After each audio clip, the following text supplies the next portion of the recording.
Good afternoon to all. Today, on March 18, 2025, we are having the Business Academic Seminar on Energy Transition and Artificial Intelligence, Solutions for a Sustainable World. The seminar brings together Brazilian and American authorities, policymakers, business leaders, and academic experts in order to discuss strategic concerning technology, sustainability, and investment opportunities. The seminar is a result of the partnership between the Consulate General of Brazil in New York, the Getúlio Vargas Foundation through its international office, FGV Europe, Columbia University through its Lemann Center for Brazilian Studies and the Institute of Latin American Studies, and the American Chamber of Commerce. Now, I would like to invite the speakers of the opening ceremony to come up to the stage. First, Ambassador Adánio Senaganem, Consul General of Brazil in New York, please.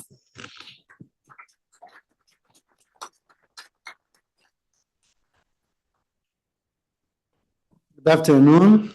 I see many good friends here. It's a great pleasure to be with you today. I would like to recognize some of our guests and participants.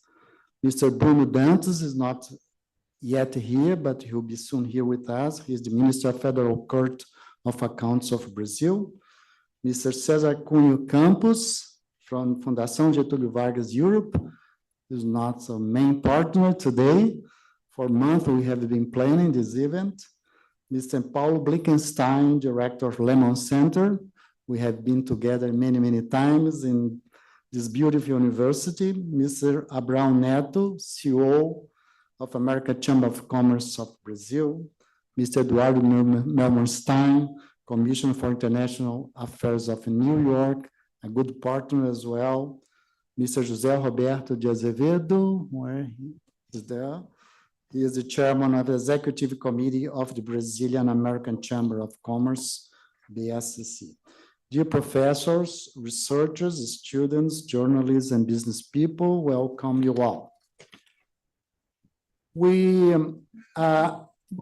Today we will discuss, as Carolina, and thank you, Carolina, for being the host today, strategic topics on technology, sustainability, and investment opportunities. As you know, Brazil this year will be hosting the COP30 in the framework of the United Nations Convention on Climate Change. And it reflects the total commitment of Brazil in terms of sustainable development. Our ambition in this meeting in COP30 in Belém, first time that will be held in Amazonia, or it will be to push the discussions beyond the negotiation process and to start the implementation of the process. We consider energy transition in the center of this process of sustainable development. And there is a huge convergence between energy transition and, as you know, and artificial intelligence, which represents a critical field for enhancing sustainable development.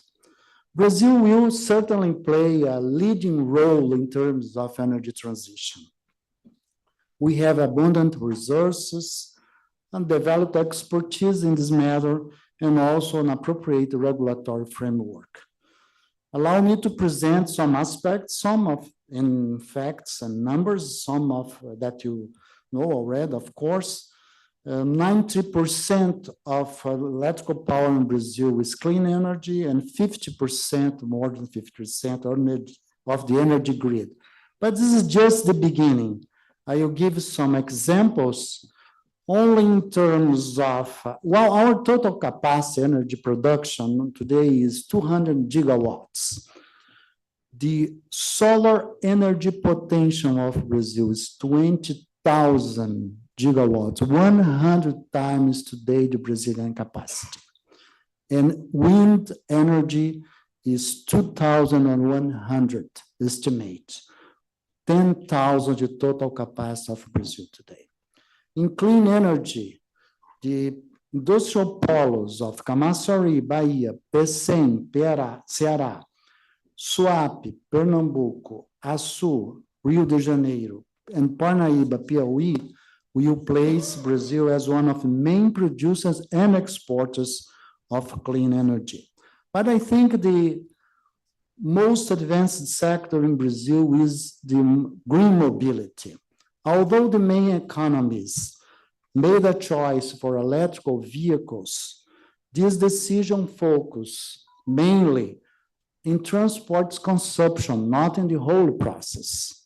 Brazil integrated approach for biofuels, including sustainable aviation fuel and hybrid products, considers a clean environment since the source until the inputs of machinery use and the discard of the transportation equipment. The federal law on green mobility and innovation program was approved on Congress last year. And as you know, clean and abundant energy is essential input for the development of artificial intelligence. I knew this very few months ago. And to foster this development, Brazil adopted appropriate legal framework, which includes the National Energy Transition Policy, the New Industry Program, the Public Policy Strategy for Attracting Data Centers, and recently the legislation that establishes the Brazilian system for carbon emission trade. And of course, we are open to discuss with the industry new regulatory framework, new possibilities that would enhance the attractiveness of data centers and artificial intelligence in general to Brazil. With this update, the public policy and legal framework in favor of development of artificial intelligence in Brazil and considering other assets, we are convinced that foreign investors will look more closely to investment opportunities in Brazil. And it's already, this evolution already started. Some of the big hyperscalers have just announced their plans to invest billions of dollars in expanding the AI infrastructure in Brazil. And some of the companies are here represented today, and thank you so much for your presence. In conclusion, I would like to highlight that the Brazilian Consulate General in New York is open to present more, provide additional information, or to work with you in this endeavor. And I'm sure that this workshop, we could have very fruitful results. Thank you so much.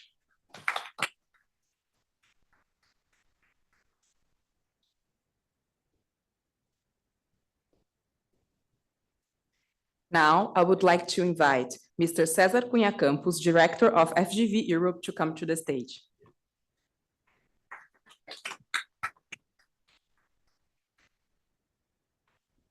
Good afternoon. Thank you, Mr. Ambassador. It was a very nice introduction. It's a great pleasure that I welcome our in-person and online. This is very important also nowadays. It's not only in-person people, but also online audience to this seminar about energy and IT. It's always very inspiring to be back to this theater of Columbia University, one of the best places to welcome today's debate and stimulate, though, a free exchange of ideas. Diverse perspectives can flourish, fostering innovation, understanding, and transformation. Thank you for being such a great host. I would like to salute the members of this opening session, Ambassador Adalino Ganem, Dr. Paulo Blinkstein, Abraão Neto, Will Goldwyn, and Edward Mermelstein. Some of you may know that today's seminar is a continuation of a webinar organized last October and is contributed to an essential discussion about the future of our planet. Experts, policymakers, and leaders from academia and the private sector will explore the intersection of technology, sustainability, and investment opportunities, focusing on Brazil-US collaboration in 3 panels. This discussion reminds us of the complexity of the issues we are addressing. They also highlight the incredible potential for collaboration between nations like Brazil and the US and shape a sustainable future. We cannot forget that last year we celebrated the bicentennial of US-Brazil diplomatic relations, an important landmark in that context. Our goal is to promote a dialogue and bring about solutions that align technological progress with sustainable development. FGV Europe is proud to support this important exchange. As you may know, FGV Europe GmbH is based in Cologne and in Berlin, in Germany. Is it the international company of Fundação Getúlio Vargas, one of Latin America's most important think tanks, operating across Europe, the Americas, and Africa. Founded in Brazil in 1944, FGV is renowned for its excellence in research, innovation, and applied projects. FGV Europe seeks to share the vast knowledge accumulated over eight years history of Brazilian society. At the same time, we are committed to staying close to the global opinion leaders in a world of constant change.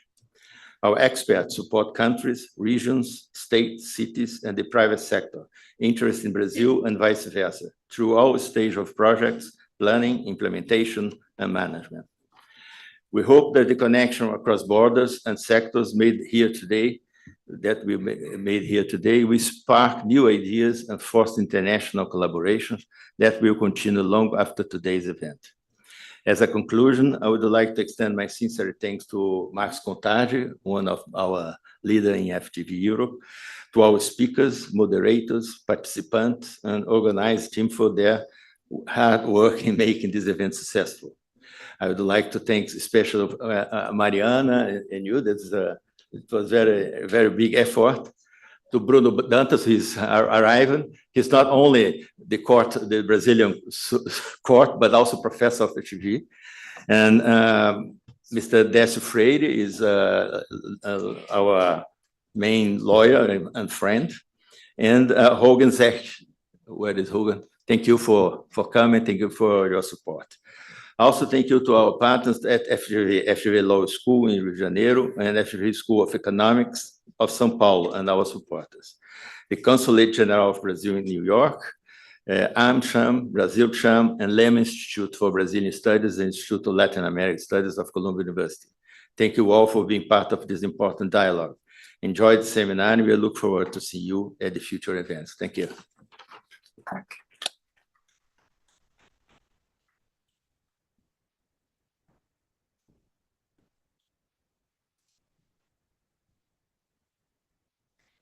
Now, I would like to invite to the stage Paulo Blixen, a director of Lemann Center at Columbia University.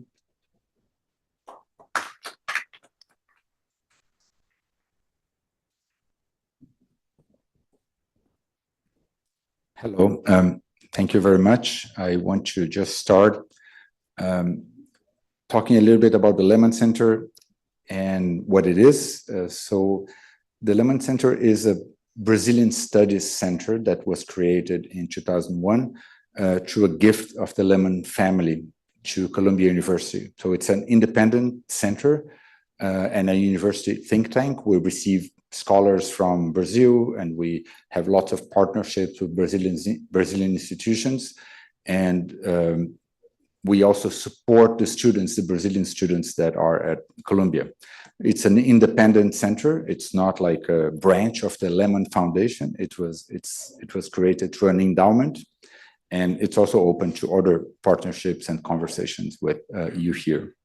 I want to just make a few comments about the importance of this event today, and this is about obviously two unstoppable forces. One is AI; it's unstoppable. And the second one is our environmental concerns. The kind of level of environmental degradation all over the world in many different aspects is a reason for great concern, and both in industry, but also in the public opinion. So today it's very hard to pull off a business, an initiative, if you don't have concerns about the environment, if you don't address environmental questions. And especially now with AI, the enormous needs for energy and all the different kind of ramifications of that are worrying a lot of AI companies and also policymakers. So I think this is a very timely moment to have this conversation here. And I think a third unstoppable force is Brazil. So Brazil is a country with, more than 200 million people. I don't have to, recite all the data about Brazil. It's almost the size of the whole of Europe. And it has enormous resources and enormous intellectual and capital also to, be part of the AI revolution. I think often we say that, AI will create jobs and destroy jobs, but we know that those jobs might not be created and destroyed in the same place. They might be destroyed in some places and created in other places. And I think the competition is on now for where those jobs will be created and destroyed. And we don't know exactly the scale of this, but it's looking like it's going to be something unprecedented, because it's not just replacing manufacturing jobs with robots, but it's replacing jobs that are, cognitive, complex, that were previously protected by, from different kinds of technologies. We don't know where, how deep this will go, but it's really important for a country like Brazil to be prepared, because we don't want to be the place where, all the jobs are destroyed and not created. I think it's important, to highlight, and, for those of you who know Brazil, a lot of the important advantages and features of Brazil. I mean, I mentioned that it's, a continental-sized country, but also it has fantastic universities that were able to, for example, create one of the largest aeronautical or aerospace companies in the world, Embraer.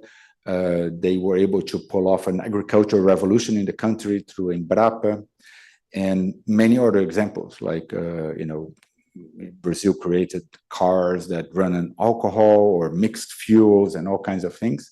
And that almost all of the technologies needed for those kinds of things were developed at the Brazilian universities internally in Brazil, and it has enormous potential to participate in this revolution, not just by providing energy or natural resources, but also the intellectual resources and capital to be part of this AI revolution, not just with primary resources, but also as designers and creators of software and algorithms and everything on top of that. And I think, I'm even though the world is a little bit in turmoil these days, I'm optimistic about Brazil and energy and AI, because, despite all of its problems, Brazil is a country that managed to reinvent itself many times over. And so that gives me a lot of hope that we'll be able to reinvent ourselves again and face these new trends and revolutions in the best possible way. So thank you very much and have a great event.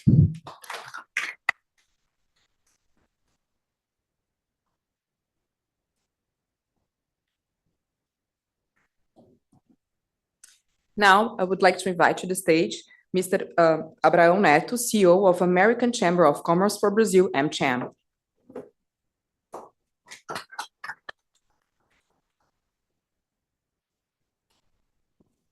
Thank you very much. Good afternoon. On behalf of the American Chamber of Commerce for Brazil, it is a great pleasure to support and to participate in this event.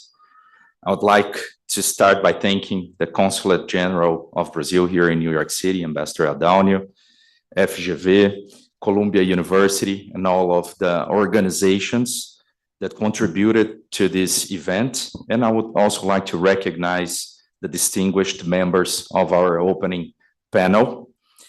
As it was previously mentioned, this seminar brings together two areas that are central to Brazil and US relations: energy and technology. And both areas are fundamental not only to the present state of our partnership, but perhaps even more important to the future of our relationship.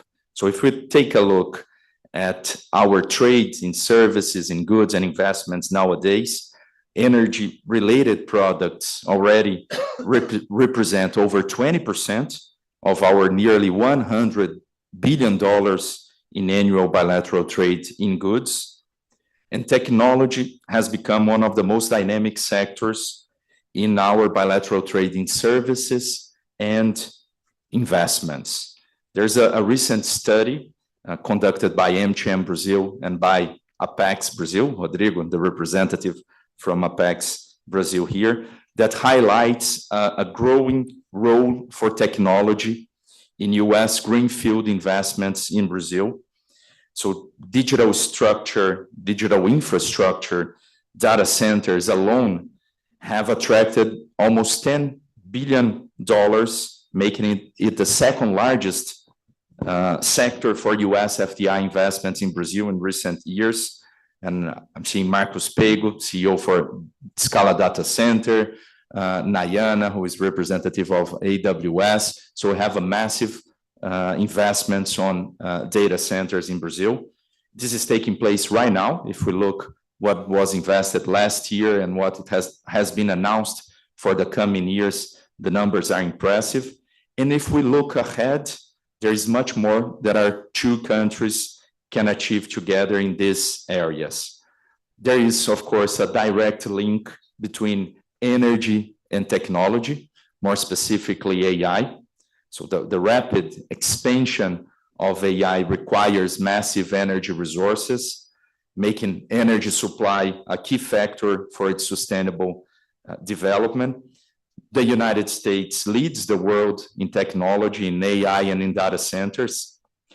At the same time, Brazil represents nearly 50% of the data center market in Latin America, and it has a very dynamic IT sector.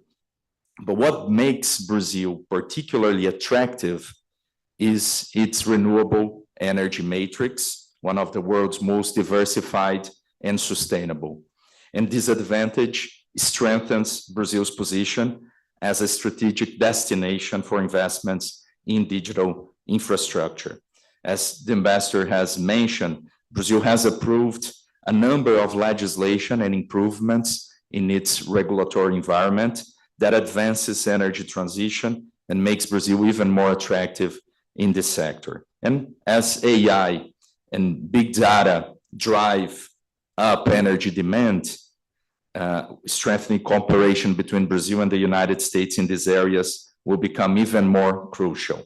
So for us, there is a great opportunity in bringing these two countries together in energy, in technology, and also there is opportunity in other areas. If we talk about energy security or critical minerals, I believe that there's much that Brazil and the United States can do together. And then the key question, which of course I will not answer, but I will leave to the experts in the upcoming panels, is how can we leverage Brazil and the United States' strengths in energy and technology to drive more trade and more investments between them. We at AMCHAM Brazil, we are the largest American Chamber of Commerce in the world outside of the United States. We have been working hard to try to bring the two countries together, and we are more than available to help fostering more trade and more investments in the coming years. So thank you very much.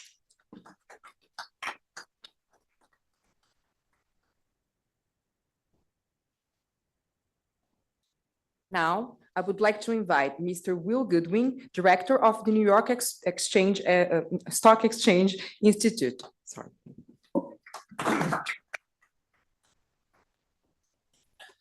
Well, good afternoon, everyone. For those of you I haven't met, I'm Will Goodwin, Head of Corporate Affairs for the New York Stock Exchange, and it's an honor to represent the NYSE at today's special event.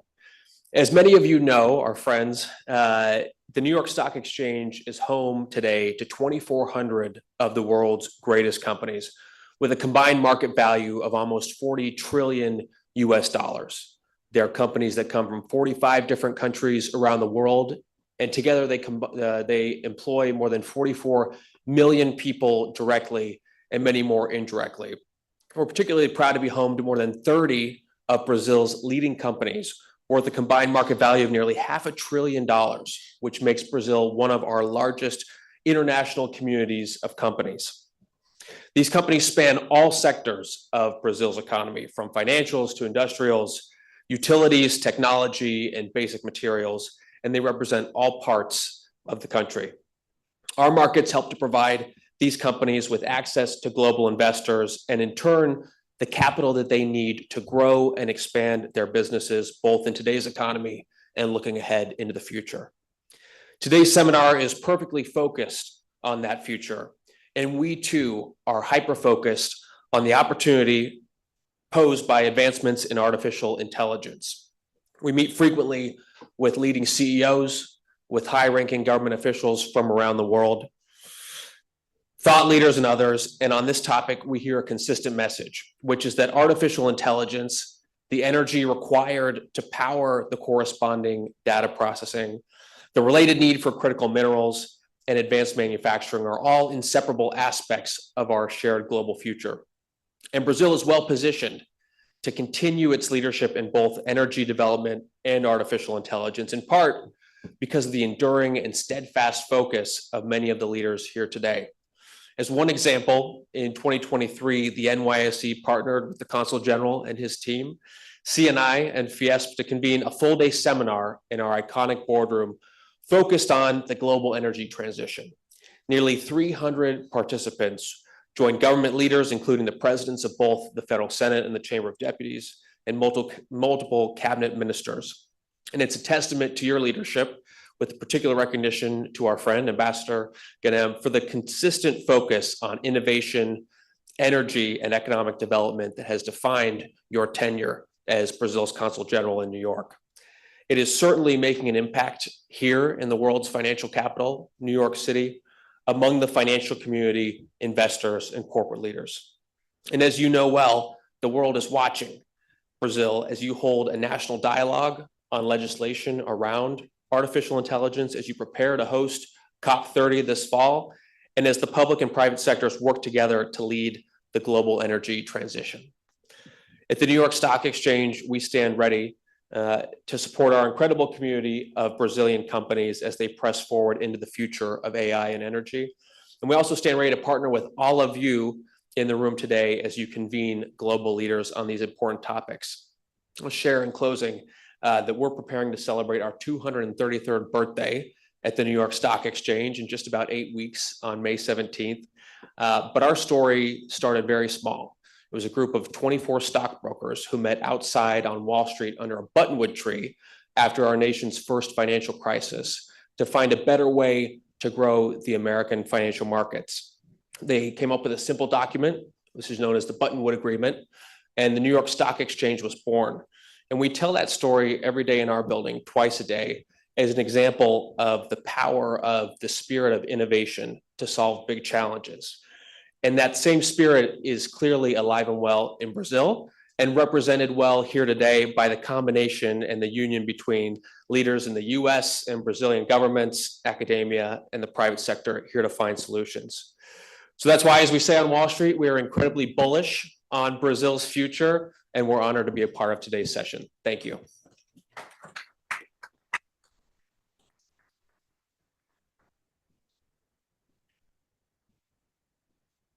Now, I would like to invite Edward Murmelstein, Commissioner for International Affairs of New York City.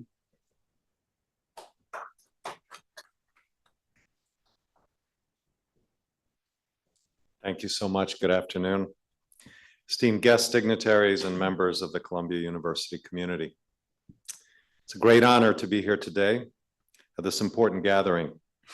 And I want to extend my deepest gratitude to the Brazilian Consulate, especially Ambassador Ganem, who we have such a close relationship with you and your team.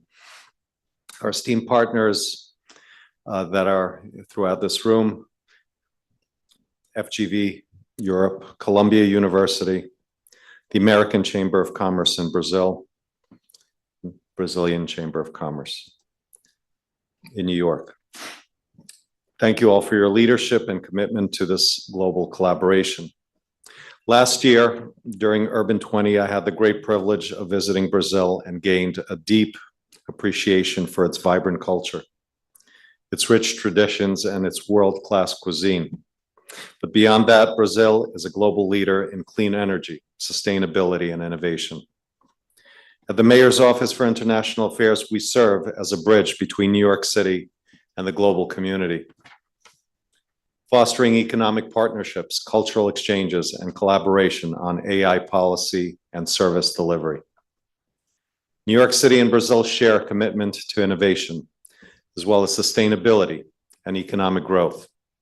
This is why today's discussion on energy transition and artificial intelligence is both timely and essential. New York City is taking a bold step to lead the clean energy revolution. Under the Adams administration, we are committed to ensuring that the city remains at the forefront of climate action, economic transformation, and technological innovation. We are building the nation's largest offshore wind port at the South Brooklyn Marine Terminal.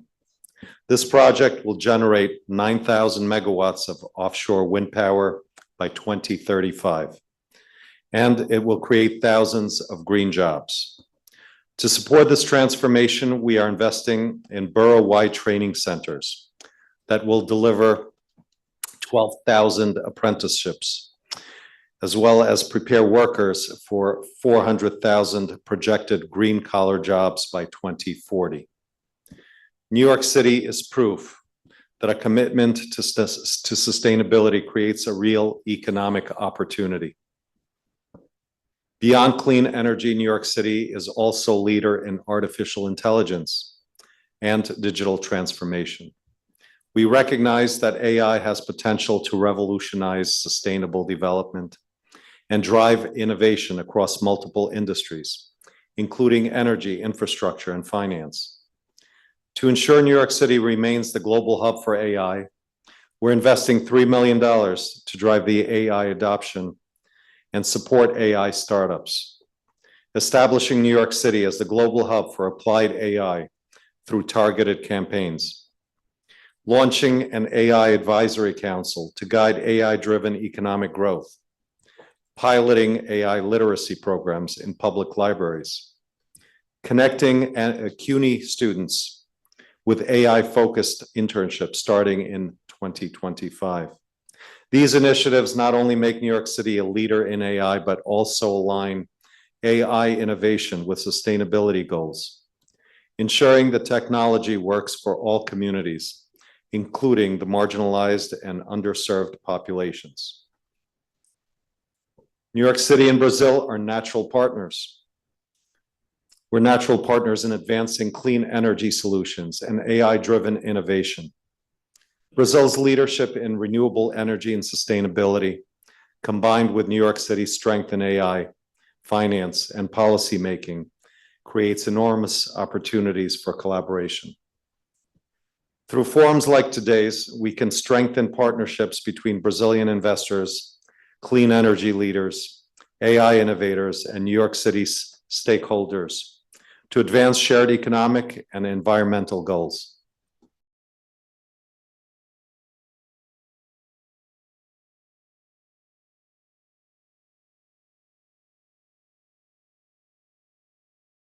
And this panel will be moderated by Mr. Marcos Contari of Fundação Getúlio Vargas. Each panelist will have 10 minutes.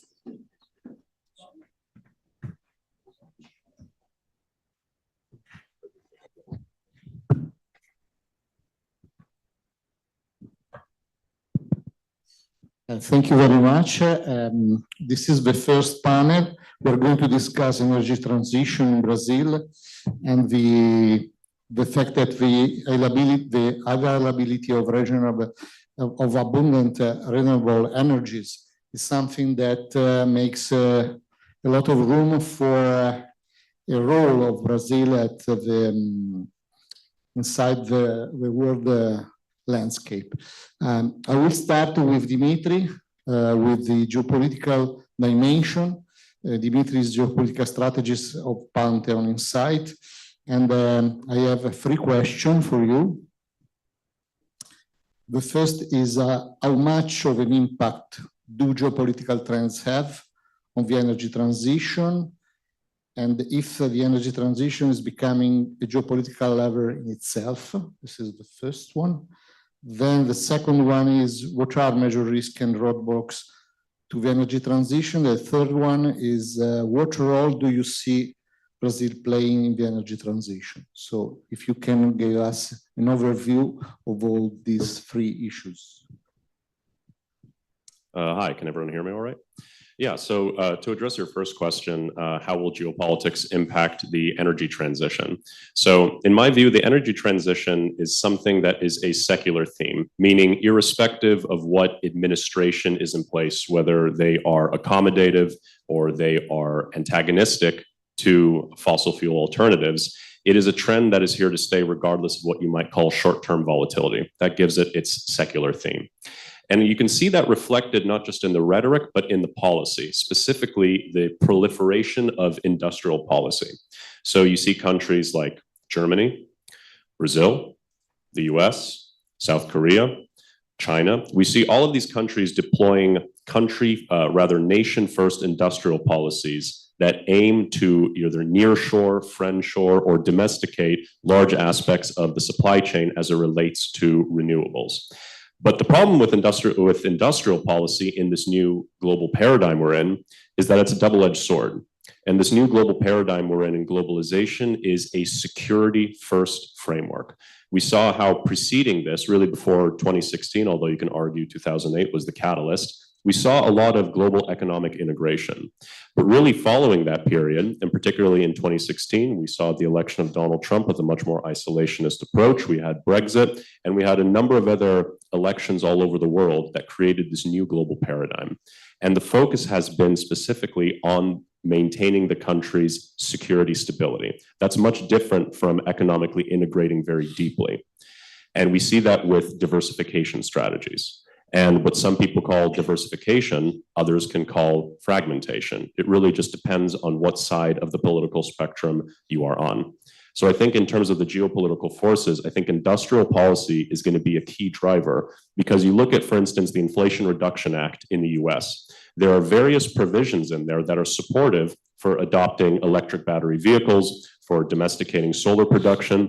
But what people also don't know is that there are provisions in there that are, I guess you might say, hostile to other countries. Specifically, I believe it's section 50D, but who's trying to be specific, right? Where it says essentially in there, provisions state that if certain aspects of your supply chain interact with what are called foreign entities of concern, like China or North Korea, those tax credits would make you ineligible. So then we see a conflict between a global effort towards an energy transition and a country's security-first paradigm. That's central to this form of industrial policy. And what we're seeing here, and this is something you and I were discussing earlier, is the decentralization of hegemony. Another word for that, multipolarity. But with multipolarity comes friction because the hegemon has standardization power. Yes, of course, it asymmetrically benefits the hegemon, but it also creates smoother transactions. It creates more fluid trade.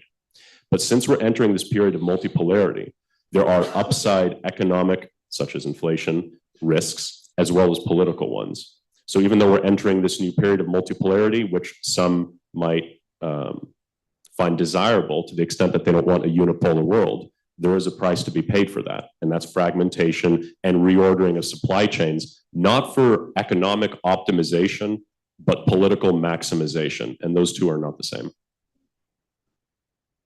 Very interesting. And what about the roadblocks to the energy transition? Yeah, absolutely. I mean, so there are many. Let's start off with one of the basic ones. So macroeconomic dynamics. High interest rates are negatively correlated, typically, though not always, with capital flows into green energy and or renewable focused securities. And that's understandable.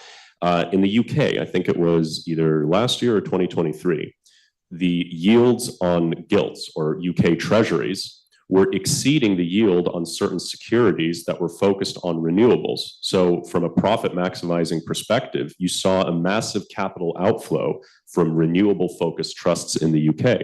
You saw a similar dynamic when the US was on its interest rate hiking crusade between 2021 and 2023. you saw also a parallel decline in investment in green energy. So some of these things are out of our control to the extent that capital outflows out of these these renewable energy technologies are sometimes outside of our control. So that's one of the bigger obstacles. Another one, I would say, in terms of roadblocks, as I mentioned, is greenflation. So greenflation essentially is the premium that you pay for green technologies. And we could see that potentially rising depending on whether a single country or a set of institutions adopt certain climate goals. So whether it's the IMF's SDS, which is the sustainable development scenario, or the net zero emissions case scenario, if you look at the timeline between 2030, 2040, and 2050, there's one thing in common, which is that prices for transition metals, meaning cobalt, nickel, copper, graphite, and to a certain extent aluminum, all surge, not by tens of percents, but in extreme cases by tens of thousands of percents. And that's because if you implement these policies without the proper supply chains, which, as I mentioned earlier, are plagued by this new multipolar world we're living in, there is a big difference between the supply that companies and countries can provide and the demand governments are making. You can see this in Europe with sustainable aviation fuel. Their mandates are that they're implementing, they don't have sufficient domestic supply to even meet it, which means some of it's going to have to go to the US. So that's another risk, is the upside risk of inflation as it relates to the demand for these energy transition metals. You can incorporate a model that shows, let's say, a 10 to 30% shortfall for dysprosium, which is used in electric battery vehicles, specifically in a magnetic capacity. But other shortfalls could see a percentage shortfall of 100 to 300%. Because if you look at palladium, for instance, which is used in catalytic converters, you don't mine palladium directly. You actually mine nickel, and palladium is a byproduct. And there is a strong supply lag between the demand that the countries and companies have for palladium to be put into these catalytic converters in order to meet certain emissions goals, and what the country can provide. One of the biggest producers of palladium is Russia.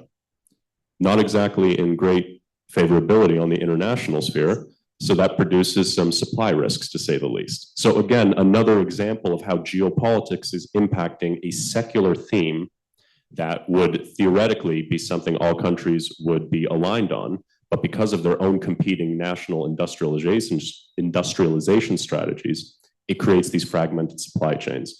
So in summary, high interest rates, which again can result from supply shock risks to the extent that if you have high inflation, they need to get it under control. That means raising interest rates. And some of these things we can see occurring from supply. Very interesting. And so Brazil, which is rich in renewable energies and in critical materials, can lead this transition, can match some of these challenges? Yeah, I would say so. I mean, one, and this is, I guess, what I should have mentioned is one of the challenges, is we frequently hear about climate policy and environmental policy. This won't make me popular, but you can't have both. If you have climate policy and you define that as moving away from fossil fuels towards renewables, and you define environmental policy as the preservation of biological ecosystems, in a very uncomfortable way, they are fundamentally incompatible. And what I mean by that is if you look at the Congo, for instance, 70 to 80% of the world's cobalt is in the Congo. If you were to try to improve, let's say, the environment, try to minimize the environmental impact or improve the labor conditions there, though that would cause a surge in the price of cobalt. So companies aren't going to shoulder that cost, which means it would have to fall on the government. And that's where the appetite between countries varies, because cobalt is used in so many different industries, not just in the energy transition items like electric vehicles, but cell phones, for instance. You have to take that into consideration. With Brazil, though, in this regard, it has tremendous potential. So less than 1% of the rainforest has really been analyzed looking for rare earth minerals and metals and energy transition materials that I had mentioned earlier, which means there's still tremendous potential. Brazil's foreign policy is also conducive for putting it at the center of the energy transition. its active non-alignment and ability to straddle what is typically a bifurcating force of the US-China relationship places it at the center to be able to capitalize on its neutrality without sacrificing diplomatic ties to either of these superpowers. So when it comes to Brazil and looking more at its resources, in the same way that we saw a commodities boom in the 2000s as Brazil and China's markets began to mature, we could see another commodities boom in Brazil, but under a different context, under an energy transition one. And this is something you and I discussed before. Brazil had an industrialization boom in the 50s and 60s, and now we could see a new form of a neo-industrialization. So from Bossa Nova to Terra Nova, so to speak. And in that regard, we could see a lot of potential for Brazil to capitalize on this. And kind of contradicting my own argument, there is potentially a way to reconcile climate and environmental policy. One thing that can be done is if, let's say, there are strategic minerals and metals that are in the Amazon rainforest. What Brazil could potentially do is set up a framework where, let's say, 90% of the royalties from mining companies can go to fund government fiscal operations.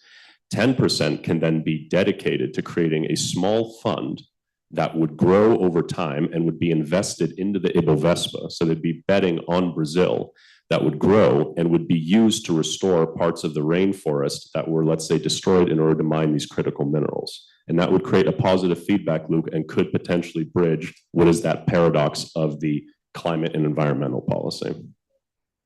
Thank you very much, Dimitri. So now, Ministry, you are the representative of the Brazilian institution. It's very important to have a view on the role of the government and government oversight system track and assess the effectiveness of public policies and aimed at energy transition. So it's very interesting if you can have can give us an overview of these policies and how you are leading with this. Well, thank you. Good afternoon. First of all, congratulations to FGV, to the Brazil General Council here in New York City for this seminar. I'm very happy to be here this afternoon. And first of all, one could ask, what is a member of the Federal Court of Accounts of Brazil doing in an energy transition seminar? And this is my foreword. The Brazilian Federal Court of Accounts has a constitutional mandate to oversee not only financial and budget issues, but also assets and performance of the state. Our peer here in the States is the Government Accountability Office, the GAO in DC, that has a large tradition in overseeing performance of the American government. So I'd like to start saying that as the global shift toward sustainable energy accelerates, effective governance plays a decisive role in ensuring that this transition is not only ambitious, but also efficient, transparent, and accountable. While setting renewable energy targets is crucial, true progress depends on whether policies are well designed, effectively implemented, and continuously refined.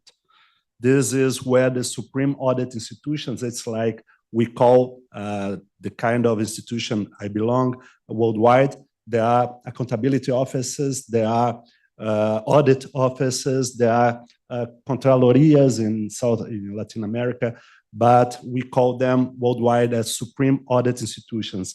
And I must say that in INTOSAI, that is an international organization that gathers 195 member countries, we have a huge concern on the energy transition policies in each member country. And at the Federal Court of Accounts of Brazil, we have long understood that oversight must go beyond financial audits. It must also encompass a policy effectiveness, regulatory coherence, and institutional efficiency. Our responsibility is not simply to verify compliance, but to drive improvements, ensuring that public resources are used efficiently to achieve meaningful outcomes. For oversight to be effective, it must be structured and systematic. Recognizing this, the TCU, it's like we call the Tribunal de Contas da União, it's the Federal Court of Accounts, has developed a practical audit guide for energy transition. It was done last year, and I presented in Paris to the director of the International Energy Agency, which provides a structured methodology to evaluate, first, the coherence and efficiency of government programs. Second, the effectiveness of renewable energy incentives and their impacts. And third, the alignment of national policies with international commitments, including the Paris Agreement. Through this evidence-based approach, we have identified policy gaps, inefficiencies, and areas requiring regulatory adjustments. Our audits do not merely assess past performance. They serve as a tool for continuous policy refinement, ensuring that Brazil's energy transition remains aligned with economic and environmental goals. I would like to mention a recent judgment of our court that gives you an example of the approach of the TCU action. The judgment 2470 from 2024, so last year, was a comprehensive performance audit evaluating Brazil's energy transition policies. Our analysis based on scoring systems ranged from 0 to 3, assessed governance structures, interministerial coordination, and financial mechanisms. We had some interesting findings that, of course, I can share with you in another moment, but we reviewed at least 3 important findings. First, regulatory delays that hindered the execution of transition policies. Second, the absence of a long-term integrated strategy, creating inconsistencies in planning.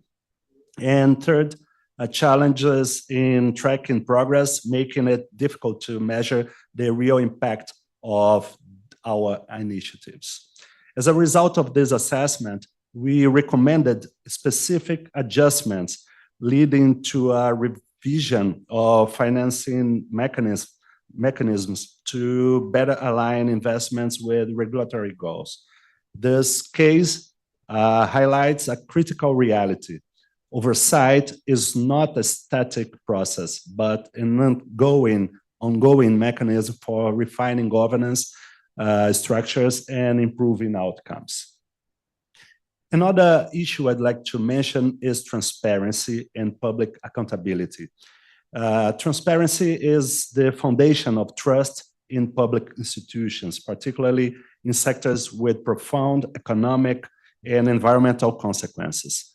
However, one of the persistent challenges we have identified is the fragmentation of climate-related expenditure data. Without a clear and integrated system for tracking funds, it becomes difficult to assess whether resources are being directed toward their intended objectives. To address this, the TCU is working to institutionalize open data platforms and strengthen public reporting mechanisms. By ensuring that oversight reports are accessible, we enhance public accountability, empowering society to participate and to monitor the energy transition process. Oversight institutions must evolve alongside the sectors they regulate.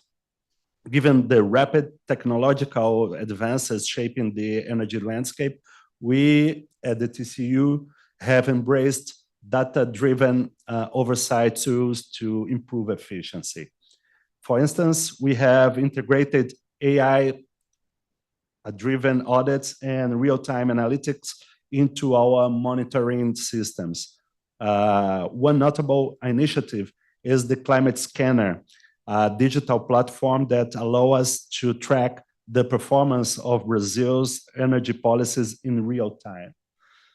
By leveraging tools such as predictive modeling and smart grids, we can assess the effectiveness of energy programs, detect inefficiencies early, and provide timely recommendations for policy adjustments.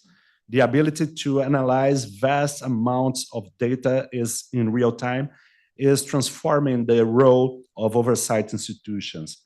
Rather than simply identifying problems retrospectively, we are now able to anticipate risks, monitor trends, and support proactive decision-making. Another issue I'd like to mention in all this effort is the international benchmarking and collaboration. Energy transition is not just a national challenge. It is a global endeavor that requires coordinated action. For this reason, Brazil has actively engaged in international oversight forums such as INTOSAI and the SAI-20, that is the engagement group of supreme audit institutions of the G20.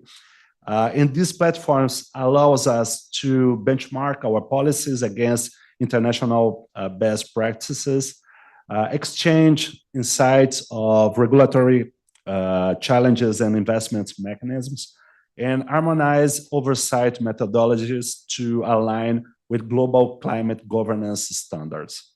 By fostering cross-border cooperation, we strengthen not only our own institutions, but also the global governance architecture for climate accountability. At last, I must say oversight is more than just a mechanism to ensuring compliance. It is a tool for shaping better public policies.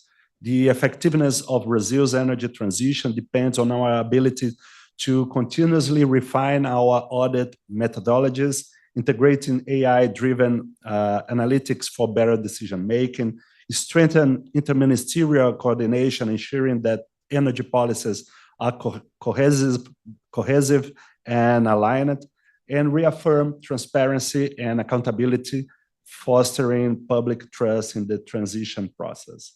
By aligning governance with innovation, we can ensure that Brazil energy transition not only meets its domestic sustainability, but also goals, but also serves as a model of excellence on the global stage. So this is an overview of what TCU is doing to improve the public policies on energy transition in Brazil. Thank you. Thank you very much, Minister. And so we have the last panelist is Nicolas, who is a researcher of Columbia University. I have two questions for him.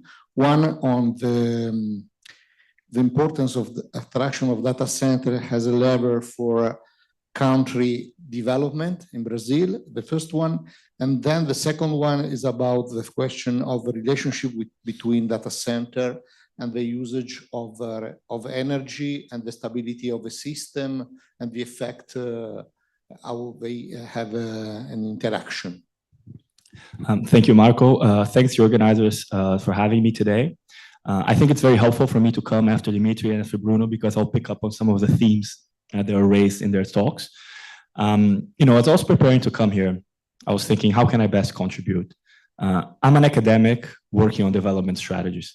So I plan to, as Marco raised, talk a little bit about where do I see the role of data centers in Brazil's development strategies, but also as an academic, raise some critical policy issues, but also see how data centers can be part of the solution, right? And it's interesting that Dimitri mentioned, to start with, this securitization perspective through which green industrial policy is being seen today. Because I would argue that is something that happens, that is much more the case in the so-called global north countries than the global south country like Brazil, which really is not that involved in the geopolitical conflicts of the day, right? Where I do see the green industrial policy agenda being very relevant to Brazil is in resolving this secular conflict that has been between two competing visions for Brazilian development over the past decades. One is an inward-looking vision that looks for technological autonomy, secure in energy security, but a big emphasis on sovereignty. And the second is a more open vision that seeks integration in global markets. Each of these visions have its strengths and its pitfalls, right? Often integration can come at the cost of domestic technological development and autonomy, but also being too inward-looking closes you off to international innovation, right? And what I see happening in the government today, as Bruno said, it's a large government that requires a lot of coordination. There's a lot of issues there. There's a series of plans. There's a climate plan. There's the energy transition plan. There is a new industry, Brazil plan. But I'd say the umbrella plan guiding the government's actions in the current context is the ecological transformation plan that kind of incorporates all these different aspects. And the key vision driving the ecological transformation plan is one of integration with the global economy, attraction of foreign direct investment, while also fostering technological development domestically and environmental conservation, right? The plan has 6 axes. Don't worry, I won't go into detail into each of them. But I'd like to emphasize the first one, which is the green finance aspect, right? And there's been a series of policies introduced over the past couple of years by the Brazilian government.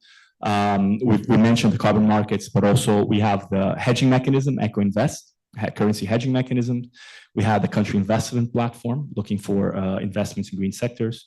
There is the green taxonomy being developed in close conversation with the green bonds that have been issued over the past couple of years. So that also all points to a deep desire for integration and attraction of foreign investment, but investment, not any investment, investment that is environmentally conscious, right?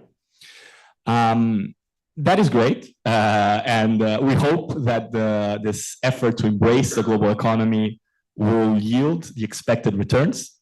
Unfortunately, I like the tone of optimism in the room, but unfortunately, I think, there's some big elephants in the room, and it seems the climate transition is not going as fast as we would hope for. But the fact that people from the business world are still keen in discussing this issue demonstrates that we still have sources of optimism.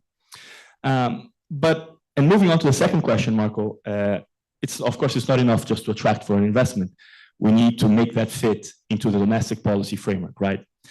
And as has been mentioned repeatedly, Brazil has an energy mix composed over 90% by renewable energy. And that makes it a very good offer for international investors that are conscious of carbon footprints of their investments. But actually, when you think about some of the policy challenges that entails, right? And I think it's a cautionary tale for other countries as well. Brazil actually right now has an excess of renewable energy, right? And this is causing a lot of problems. There's a series of subsidies that are given for the integration of renewable energy sources into electricity in the transmission and the electricity grid. These subsidies are paid for by consumers. We've seen an expansion of mini grids in recent years, which are good, distributed energy, which is good, great. A lot of the mini grids distributed energy, which is great, but that also comes with subsidies, and consumers are also paying for that, right? And so what happens is that a lot of the investments in solar and wind energy now are going through a lot of financial difficulties because there's an excess of supply in the grid, right? So here is a place where the data centers can come in and actually be part of the solution, right? Capturing some of that excess supply, adding additional demand, and maybe helping with the financial sustainability of the electricity system in Brazil, especially also helping lower electricity costs for consumers, which has been a big issue, is being debated in Brazil right now.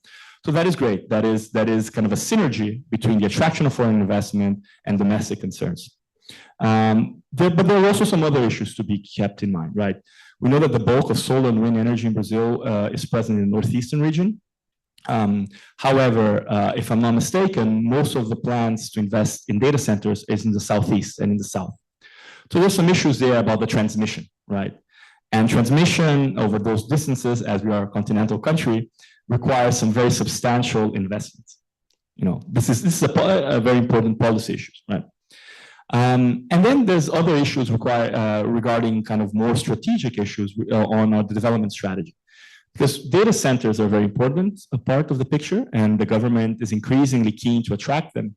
We also have other industries that can capitalize on the renewable energy mix, such as, for example, you know, heavy industry, hard to decarbonize. And so there's a strategic choice to be made on where you want to allocate the renewable energy.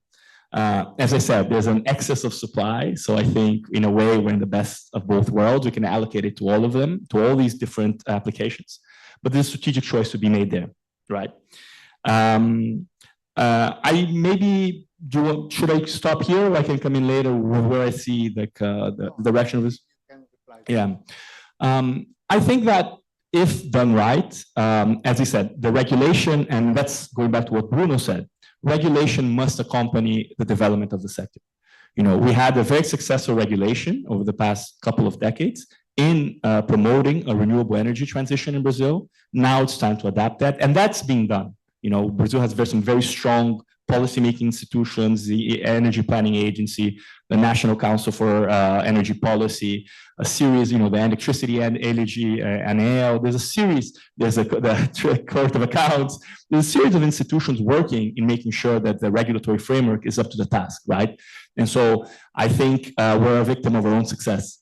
And going forward, I think the key challenge, and that's fitting with the vision outlined in the ecological transformation plan, is how can we harness the power of AI, of technological innovation, to foster domestic innovation. One of the opening talks, I think it was Paulo, that mentioned successes like Embraer.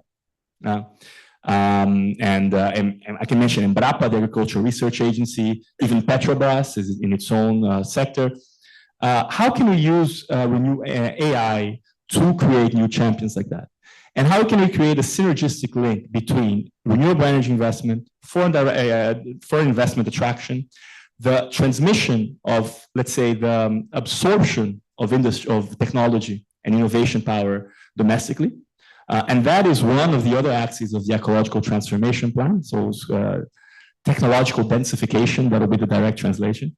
And I think that if done right and if policy is calibrated, we can create that virtuous cycle. But then, you know, depends on good policy making and coordination, which are challenges not only in Brazil, but I think in every country. But you know, overall, I think we're very well positioned.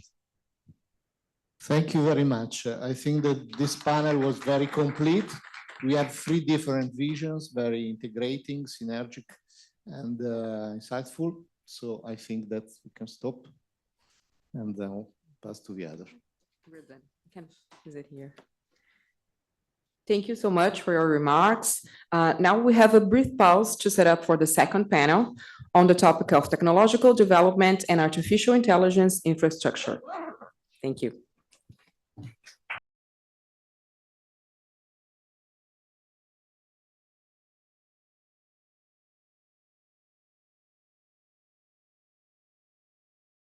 Can I please invite the participants of the second panel to come up on the stage? Mr. Alexander Tingle, Managing Director of Goldman Sachs. Mr. Marcos Pego, CEO of Scala Data Centers. Mr. Luis Martins, CEO of Dadosfera. This panel will be moderated by Sidney Nakahodo of Columbia School of Public Affairs.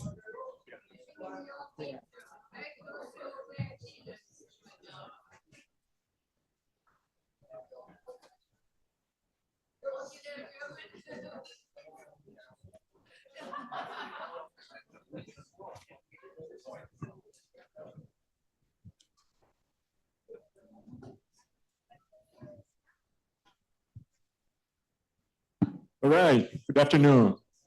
It's always hard to get to start a panel after a coffee break because the most exciting part in many events, it is to get to know each other.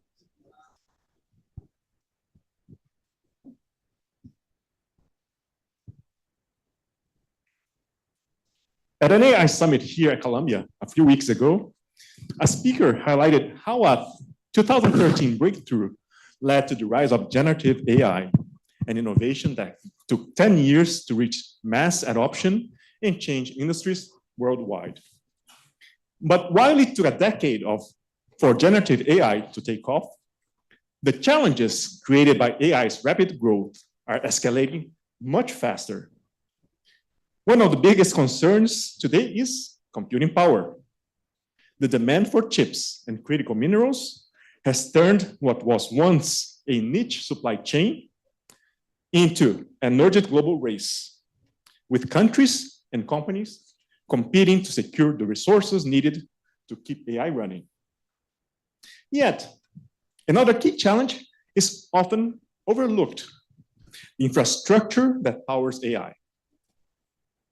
At the heart of this is data centers, the backbone of AI, where massive amounts of data are processed and stored.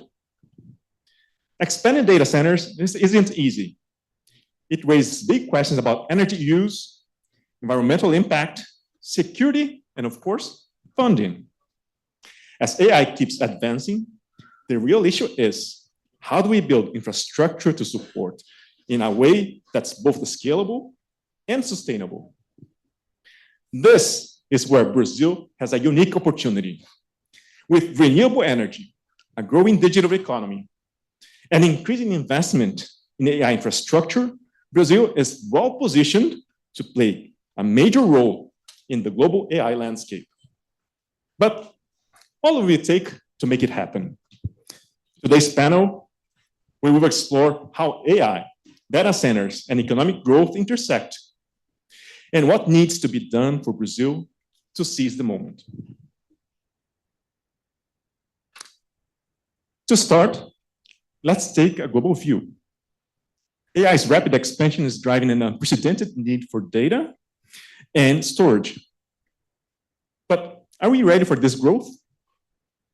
Alexander Dingle, Managing Director in the Technology, Media, and Telecom Investment Banking Division at Goldman Sachs, will provide an insight into how global investment is shaping AI infrastructure and where the biggest challenges and opportunities lie. Alex, over to you. Well, thank you for having me. I'm going to try to be punchy here and cover this in 8 minutes or so. Marcos is coming after me, and so I also want to taper the discussion a little bit to segue naturally to some of the topics I know he'll hit on. So I look after the data center investment banking business at Goldman. So the bread and butter of my client base are companies like Scala around the world that I cover. And I thought what I would do for you all is contextualize just what we're facing in terms of this sort of AI race that we're in right now. I want to give you some context for the shortage of power that we have here in the US and why we think countries like Brazil are going to be really prime places to put compute at large scale.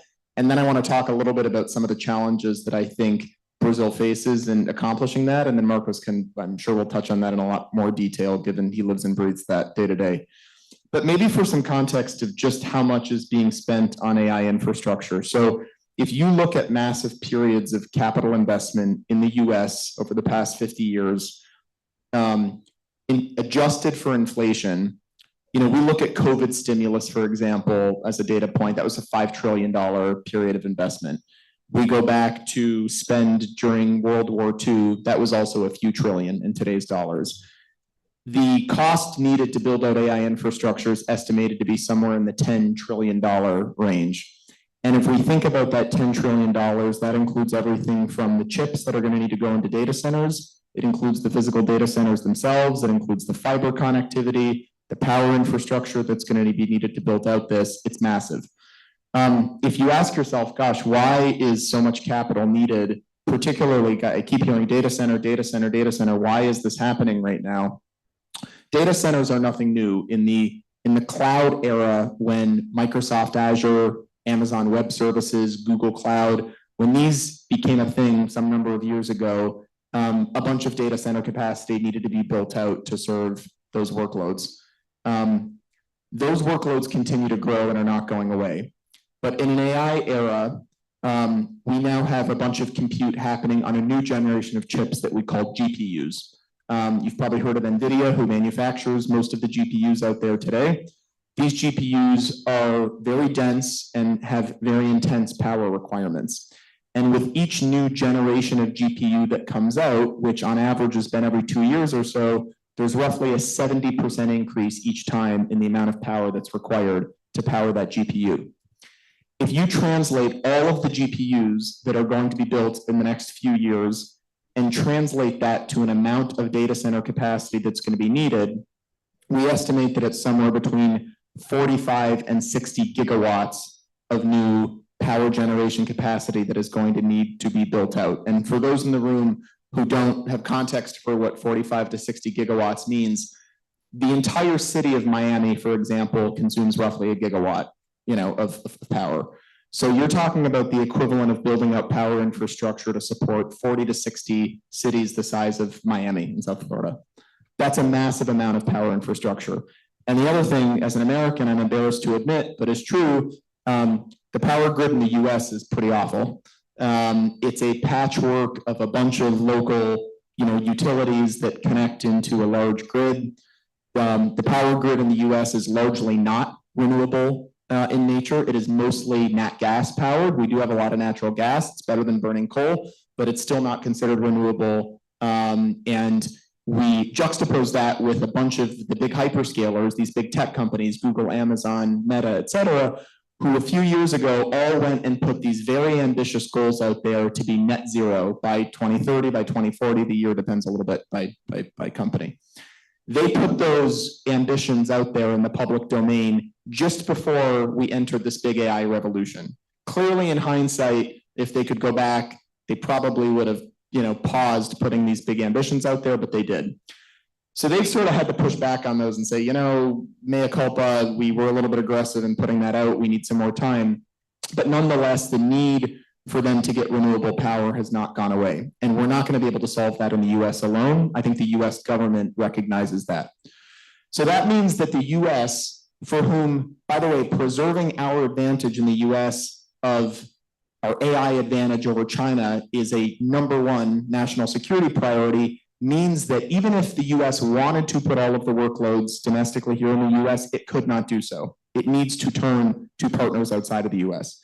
You have countries in the Middle East, for example, that, kings and sheiks who are spending time with the CEOs of these companies trying to court them to that part of the world. There's a lot of advantages that exist in that part of the world. There is abundant power. There's lots of capital.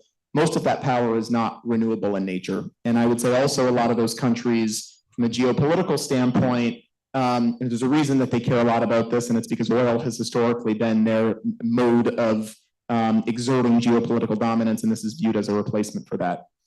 We look at Brazil and we say, boy, there are a lot of stars that align about why Brazil should be a good home for these workloads. Marcos, I'm sure we'll talk more about this, but from my perspective, where Brazil is one of several countries that I spend time, I would say one, generally a friendly partner to the US, right, with a good history of relations with the US. 2, same time zone as the US. Those are some of the kind of the ancillary things. I mean, the real core thing that Brazil has to offer is you have a highly renewable energy grid that is something like 90%, I believe, of power renewable. You have decent subsea fiber connectivity that only continues to get better. There's some more infrastructure that needs to get built out to that effect. You have cost of power in addition to it being renewable, you have a cost of power that's lower than a lot of parts of the world. And when you think about the rest of LATAM, those are all advantages that the vast majority of the rest of LATAM does not have. Renewable power is not in abundance in many other countries in Latin America. Stability of many other countries in Latin America doesn't exactly compare. And you also have a talent base in Brazil that is able to support the build out of these data centers and getting the workloads in. So there's a lot of reasons that Brazil should win in this race. And I think what's going to make that happen is going to need to be a combination of capital coming to the table that actually wants to support building this out and support companies like Marcos's that are going to build out this infrastructure. You need entrepreneurs, CEOs, and innovators who actually want to go and build the companies that are going to go after this infrastructure and have the relationships with the big tech companies to make this happen. And then the third point I'd make is that we need our governments in both Brazil and the US to do the right things to make sure that this is on track. You know, as an example, and again, I'm not Brazilian, I don't live in Brazil, but this issue is well known enough that it's hit my radar in more conversations than I can count. You know, the situation with the VAT tax on the import of chips into Brazil is a real challenge, right, for companies building out there. And I know that there's been a lot of work being done real time to, you know, work on free trade zones and so forth. But, you know, when there are a lot of countries that don't have sort of the same tax regime on importing chips, you know, that's kind of a real meaningful thing that I think will need to be worked through. On the US side of things, there was an AI diffusion law that President Biden signed into place before he handed the reign to President Trump. And that law effectively segments countries in the world into three categories. There's a tier 1, a tier 2, and a tier 3. Tier 1 is 18 countries, including the US, Canada, Australia, Taiwan, Japan, et cetera. Tier 3 on the other end of the spectrum, China, Russia, Belarus, countries that are viewed as adversaries to the US. Most other countries fit somewhere in the middle. And what that middle category of tier 2 countries, including Brazil, means is it effectively limits the number of GPUs that can go into your country, that NVIDIA can sell and put into a data center in your country. And if I'm a big tech company and I'm looking to build what we call a cluster of GPUs somewhere outside of the US, I need to be able to do that at scale. And the current laws are a little bit restrictive from letting that take place. Now, I think there's a lot of talk about whether President Trump will ultimately reverse what was put in place by President Biden, but that's an example of something where it's not only, you know, the Brazilian government that needs to figure out what it wants to do to support this, but we need certain chips to fall into place properly in the US as well. So I'll finish by saying we're very enthusiastic about the level of investment that can and should be taking place in Brazil to build these data centers. We think it is a very natural hub and market in addition to the US where these workloads should go. And we need more companies, we need more investment into companies like Scala and more companies going after building this opportunity set. And maybe I'll leave it there. All right, thanks, Alex. And it's great to start the discussion on a very positive note, right? So with this global perspective in mind, let's continue the discussion about how Brazil's potential can be unleashed to support AI's infrastructure needs. Marcos Pego, co-founder and CEO of Scala Data Centers, will share his insights on Brazil's role in this transformation and the key factors that will determine Brazil's success in supporting AI efforts all around the world. Thank you. Pleasure to be here. What a responsibility to speak after one of the brightest minds of this industry. Give a citizenship for the Brazilian citizenship for this guy because he nailed. To add to what Alex brought us, I would say to you that Brazil should be the global hub for AI. When you combine, see, just look at the video that we are sharing with you guys. That's the size of the dream of a company with entrepreneur that is willing to take the risks and capital that is willing to be placed behind the dream. That dream is to transform Brazil into a global hub for AI. Why is that? Imagine that while we have today a restriction in capacity that is not available in the US for the grid, the power grid, we have in Brazil more than 12 gigawatts of available transmission, ready to go, 12. Just in Virginia, Northern Virginia, as of today, we have 9 gigawatts of constrained capacity. 1 year ago, Dominion, one of the utility companies that handles Northern Virginia, they had 24 gigawatts under contract. 1 year later, they have 40. 1 year ago, they had 9 gigawatts under evaluation for new contracts. As of today, they have 27, which means just Northern Virginia needs to build between 32 and 57 gigawatts of power in the following years. That won't happen. Won't happen. And even if that happen, won't be sustainable to touch the point that Alex brought us. So not only the hyperscales made public commitments with sustainability, but also the companies that are the big consumers of cloud and AI. 49% of Fortune 500 companies, they have public commitments towards net zero and carbon neutrality. They are responsible together for 70% of the cloud consumption in the world today. So you can imagine if all of that will be completely forgotten to a new generation. So this is where Brazil can be the partner for US. So when you think about the AI workloads, there's 45 to 100 gigawatts from the worst case scenarios to the best case scenarios on AI developments that are going to be deployed in the following 10 years. Roughly 20 to 30% of that will be for training. When you think about AI, it's basically two big categories. One is a training, where you take, like, imagine when you are going to college, you can go to college anywhere, then you are going to learn something, you're going to get back to the place where you're going to live, and then you are going to consume what you have learned in the past with real data information, real-time information, and produce results. This is the training, this is the inferencing. Roughly 20% of the total workloads for AI will be training.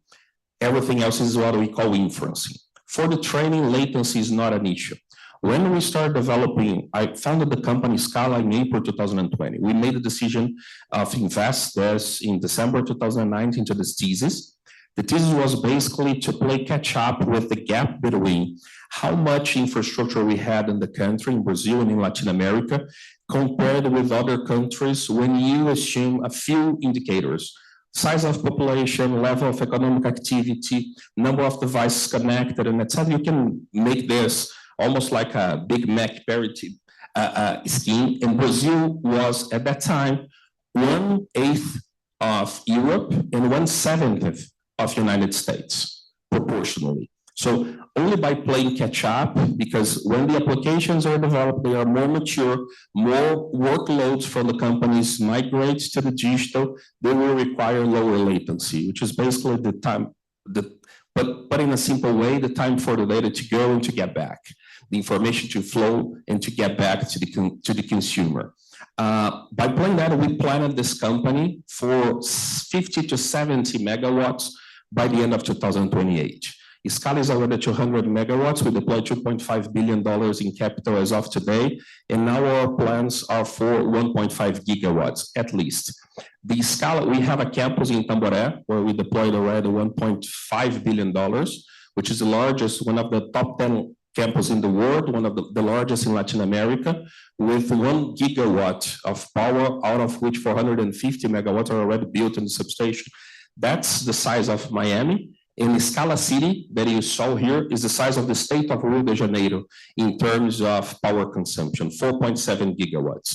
So when you think that the latency is not an issue anymore, the data centers that you can have deployed in a location, they are not just for local workloads, they can serve international workloads.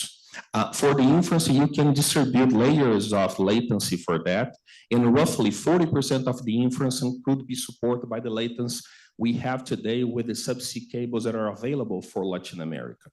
But we can do more. We have a project to deploy a subsea cable between Porto Alegre and Virginia Beach with hollow fiber architecture that can deliver theoretically 70 milliseconds. With that, we can enable up to 60% of the inferencing workloads to be processed in Brazil. So when you combine energy available, when you combine the latency, you need to bring two other things to the table: competitiveness, which is all about taxes, the Brazilian taxes for import equipments for infrastructure that we use to build the data centers, and the GPUs, they practically are a no bid. So it's 57% taxes to import. And in this globalized AI workloads, we are competing with countries like Thailand.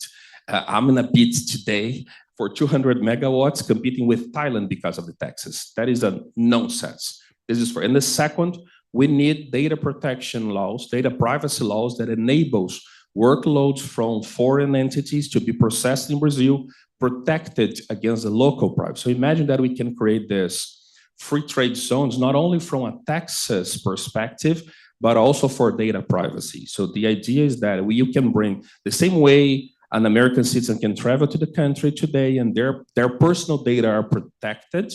We need to extend that privacy to entities as well. And so if Brazil takes this opportunity serious and provide with competitiveness on taxes and data privacy, we can be like the Switzerland of AI that will support other countries.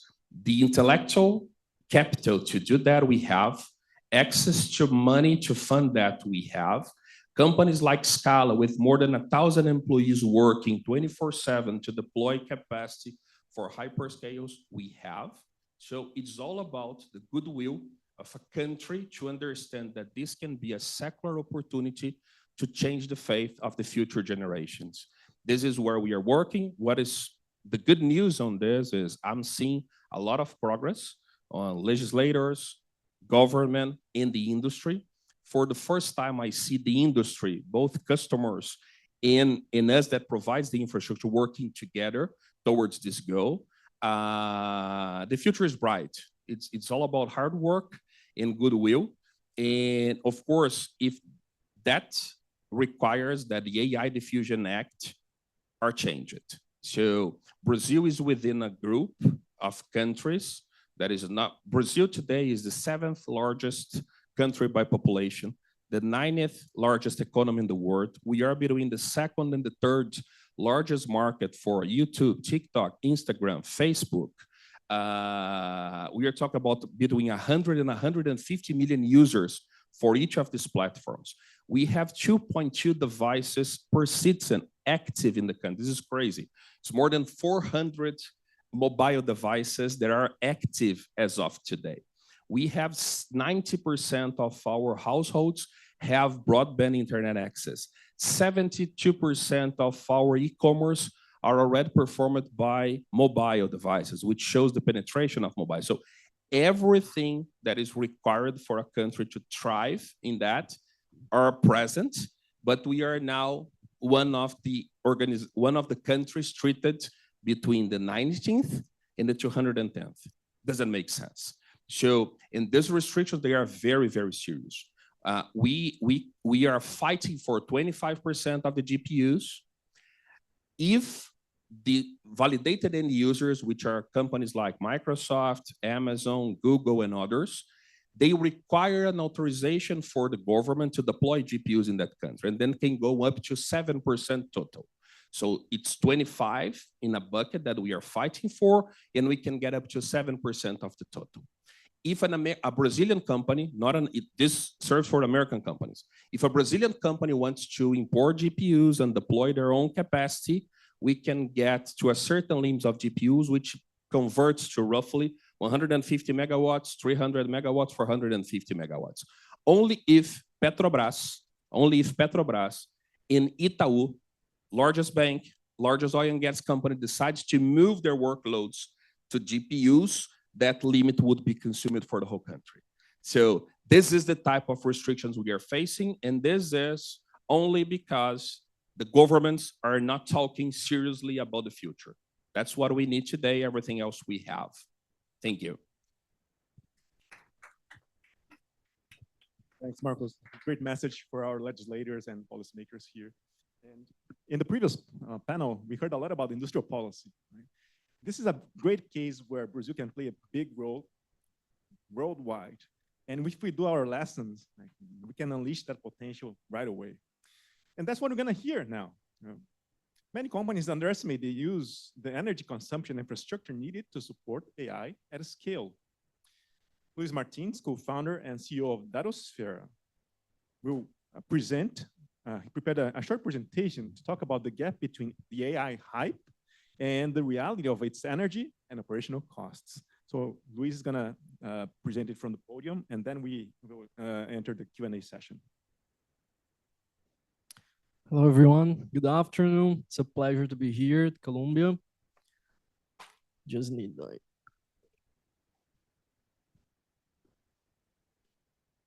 Yeah, just testing here. Yeah, here it goes.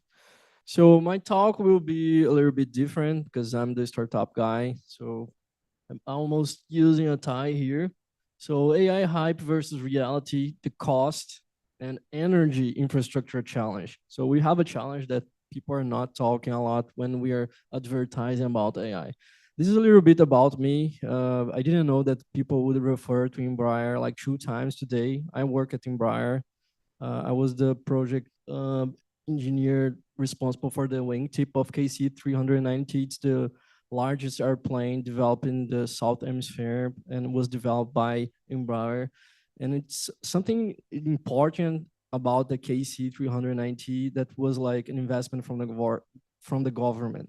And I'm going to talk more about like how research and development, how deep tech, how everything that we're talking about need support from the government, from United States and from Brazil. And like I had some energy in my hand since I was 17 years old. I started doing mechatronics. Then I went to Estonia, New York, Austin by Intel, Dell, Google.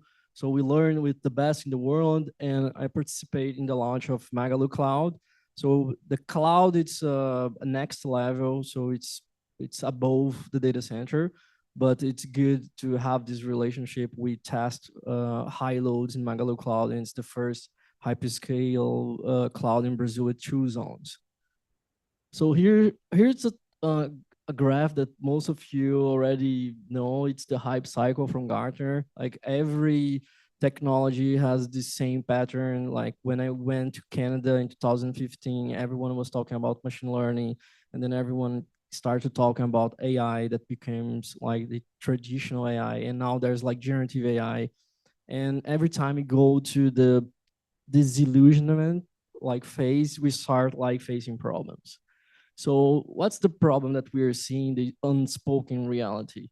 Data centers consume like 1 to 1.3 of the world's electricity without data transmission network. So I'm not talking about like fiber, like data in, data out. I'm just talking about like storage and processing. So that's a lot of energy.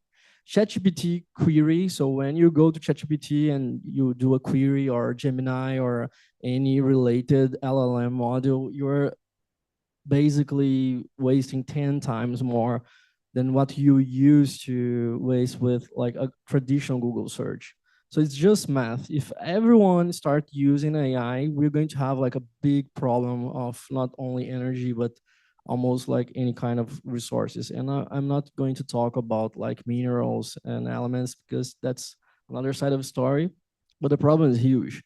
Training could demand, and this is from a Goldman Sachs report, the training of a large language module like Cloud Anthropic, Gemini, or the new GPT from OpenAI can go from 1 gigawatt to 8 gigawatt in 2028. It's equivalent to 8 nuclear reactors.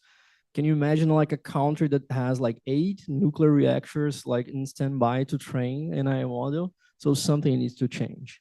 In 2019, MIT Technology Review, they released a prediction that we would have like, each year we would have like 7 times more energy necessary to train modules.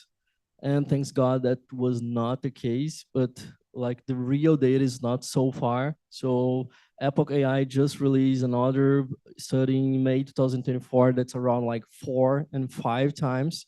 So it's around that, and it's going to become like a bigger and bigger problem when we start like generating like the next and the next generation of AI models. Here is just like an estimation when we are talking about like energy. It's very hard for us to understand like what's energy.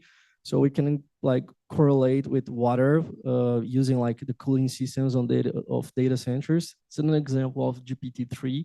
It's estimative of like 5.4 million liters to train the model. And we're not talking about inference. And when you're using the inference on your daily usage, you could spend like half a liter per day just by using GPT, considering like a water cooling system, right? So there's a way to correlate this with water, air, and other resources. My experience is based on like more than 1,000 organizations that I talked during the last 6 years. And I'm on the top of the pyramid. I'm there on the SaaS part. We are talking about data centers. They're like the foundation of everything. And we have IaaS, then you have PaaS, then you have SaaS. So everything needs to become like value to the companies. Otherwise, we're just going to talk about infrastructure. So infrastructure is part of the solution, but we need more in Brazil to make this infrastructure to really bring value to the country. So what they want, every company that I talked so far wants to monetize the technology. It's not about like AI, machine learning, or generative AI. It's going to become like quantum computing. Companies, they want to monetize the technology. So it's a common for all the companies. And what they are missing, I never like faced one company that had like an end-to-end integration using AI, data, and analytics and in a daily routine of all employees. It's almost like a new Excel. Like it's very rare. You see like millions of dollars spent in like data lakes, but when you talk to the finance person, when you talk to the HR person, no one knows what's happening. So companies need to start like integrating like AI into the daily routines. If they succeed, so if we have companies that have like end-to-end solutions of data analytics and they use this like in their daily routine, then we have the problem that we don't have like enough energy. So from our perspective, from a small company, we raised so far $2.2 million. So we are in a seed round. I'm just going to talk about my perspective that's totally different from the government and medium large companies. So basically global expertise, you don't do it alone. So I travel to France, to Canada, to India, to China, to Israel, to Estonia, to learn with the best. R&D, you need to develop technology and technology takes time. Legislation, everyone talk a lot about legislation, I'll not talk about more. And infrastructure, not only about data centers, but like GPUs, TPUs, advanced chips that are even better than GPUs to work with AI. Here's just an example of a case study in Texas and AM where we deploy like Datafera with like a hybrid infrastructure. So we have the cloud and you have a physical server of Datafera running. This is kind of a setup that can work for some companies, and this can be like an effective way to don't waste a lot of energy. And we are trying to have like a lean thinking because one company that I really admire is Embraer, and I learned that from there. Like lean thinking, it's from Toyota, from like after the World War, and identify underutilized pipeline modules, dashboards, and etc. data assets. So most of the companies nowadays, they have like tons of dashboards, tons of pipelines that people are not engaging, people are not using. This is creating like millions of reuse in billing, and companies need to start like stop the waste. So the same thing that we have education campaigns about like turn off the light, don't waste water in the bathroom. Companies need to start doing that with data and infrastructure.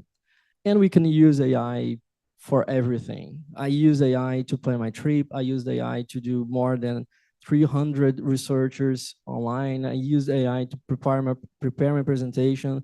So it's something that we need to have like in our daily basis. And just to finish, like referring to Turing.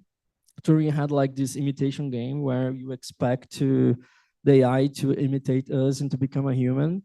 And sometimes we need to understand that the machine doesn't think like the human. So we start reflecting on that and we come up with a conclusion.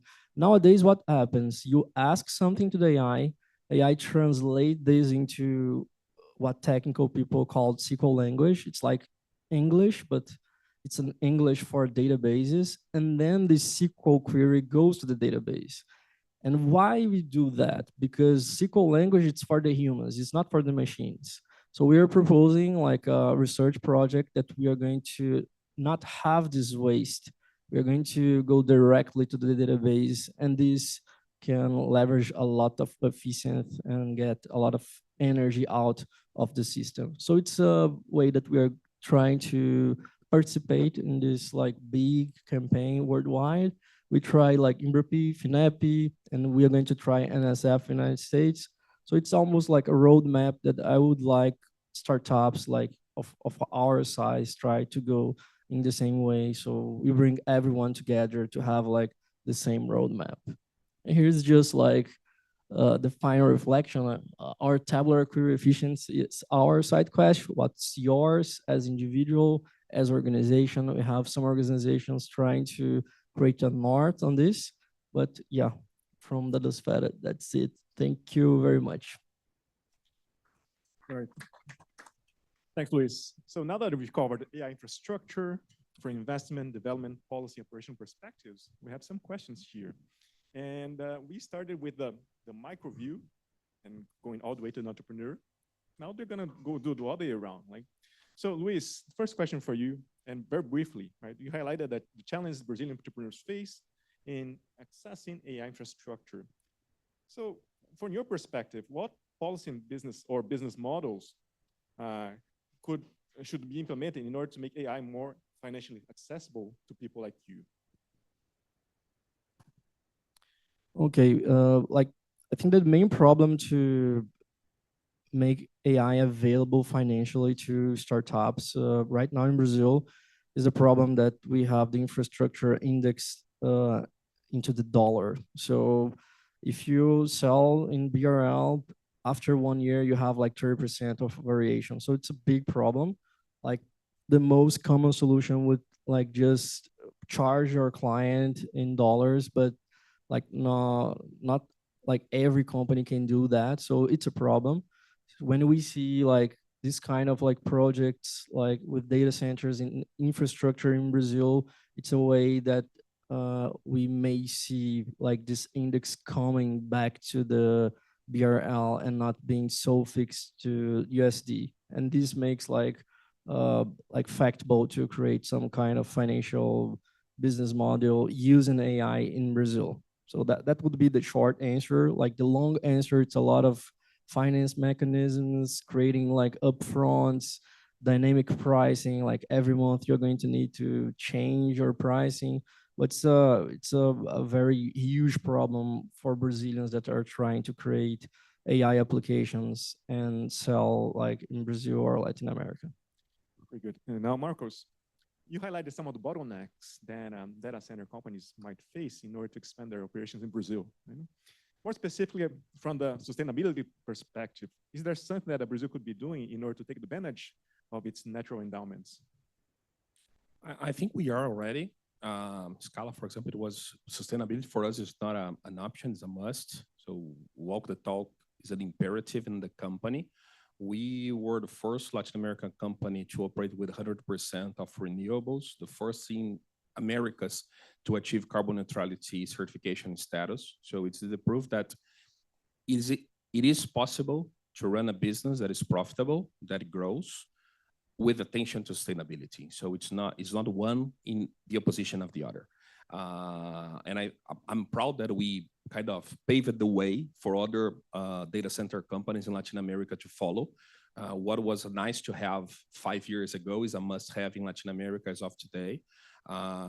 When you think about the matrix, Alex mentioned that Brazil has 92.9% of our energy matrix based on renewables. It's that against 25% in the US, just to give you an example. When you think about the generation that we have, all the incentives that has been put into the generation sector in the past 5 years created something that is powerful, but at the same time is a problem as of today. We have more energy being generated than we have consumption in the country with the local workloads and the local businesses. As of today, we have more than 2 gigawatts. By the end of this year, almost 6 gigawatts. And if all the projects that has started in the past 3 years goes up to completion, which they are not going without the demand, we would have 9 gigawatts of green power being generated without a customer. That is the worst nightmare for a country like Brazil, because you are going to see investors running away from this type of investment once they will not see their returns getting back. And more than that, that will pressure the prices down even more than they are today, which can bring the whole system to a collapse. So this is how important it is for us. And this is in addition to what I spoke in the first time on this panel, for the government to look at that. The data center does not solve just bringing more investment, but it solves the electric sector as well. Power generation is an issue in the country today, and this bill is coming in the following years. The demand for we have, when you project Brazil, local workloads, we can capture between 3 to 5 gigawatts of data center for local workloads. And we could tackle another 5 to 8 gigawatts for international workloads, 3 gigawatts for the rest of Latin America, and 5 gigawatts that is within the range of latency that could support North American applications, for example, consumption. So the size of this opportunity based on sustainability as one of the pillars for this. When you look at the Scala AI City, the project we have in Eldorado do Sul in the south, if 100% of that becomes a reality, my investments on that project would be roughly $50 billion. My customers' investment in importing goods and deploying their equipment there is another 50 to 80. And the ecosystem in power generation, transmission, connectivity, and systems north of 30. So we are talking about 150 to 180 billion dollars of investment in 10 years. Just to give you a notion of what that represents for a country like Brazil, that would increase the investments in the formation of fixed assets from 17 to 21% of our GDP.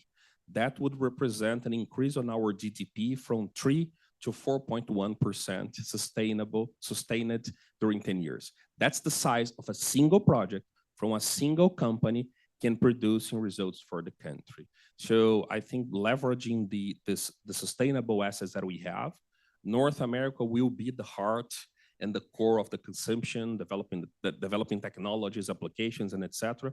Brazil can be the lungs of this ecosystem. I think that's our vocation. We need to understand this is our vocation. This is not about building our own AI. This is not about building our own program for AI.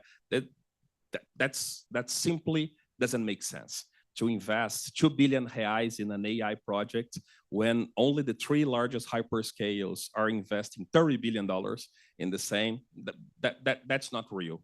So I think we need to understand what's our place into this complex ecosystem and extract the most of that.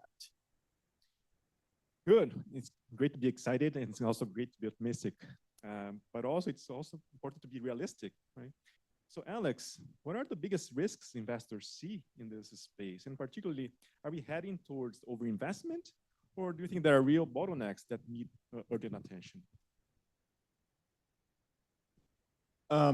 I'll answer this question not only from a Brazil standpoint, but more broadly what investors are focused on, because I'm sure some of you, it's probably the genesis for this question as well. You hear all this spend and you say, wow, is this a bubble? Is this a repeat of bubbles that we've seen in the past where there's massive amounts of investment, that things get overbuilt and so forth? We spend a lot of time debating this point in the industry, and I think there's several reasons to feel good about this not being a bubble and the need for these data centers being built in the infrastructure is not going to go away in several years. One of those reasons, by the way, that gives us this comfort is the statistic that Marcos put out about the split between these training data centers and these inference data centers, right? With the training data centers being where the models are trained to actually be smart and do the work that you want them to do. And then the inference side being when you're actually interfacing with the AI model and it's spitting out results, that's the inferencing piece, right? So if you go on ChatGPT and you ask it a question, for example, on your phone, that's the inferencing piece you're seeing. Because the vast majority of the capacity that needs to be built is going to be for inferencing, I think that is part of what gets us comfortable that there's a pretty low risk that we're just going and building a whole bunch of data centers that are going to be used to sort of train a model on a one-time basis and then will no longer be needed. The need for data centers to support inferencing and the fact that most of the capacity being built is for that gives us confidence that those are pretty sustainable workloads, that as long as individuals, enterprises, governments are using AI, they're going to continue to leverage the inferencing part of it. I would say what investors and capital is focused on is, one, making sure that we're building data centers in locations that actually make sense and are positioned for long-term growth. So if sustainability is long-term important, if we're going to be spending tens of billions of dollars building data centers, we better be doing it in locations that have a lot of sustainable power, not going and building just because there's power available today that happens to be dirty power. I get calls every day about coal plants, for example, that are about to be shut down. And someone says, let's go build a big training data center in the middle of nowhere next to this coal plant that's going to be shut down.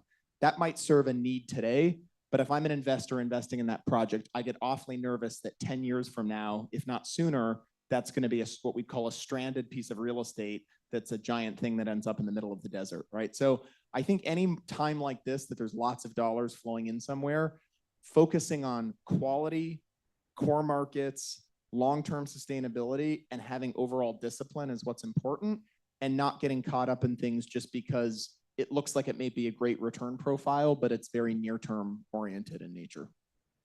Awesome.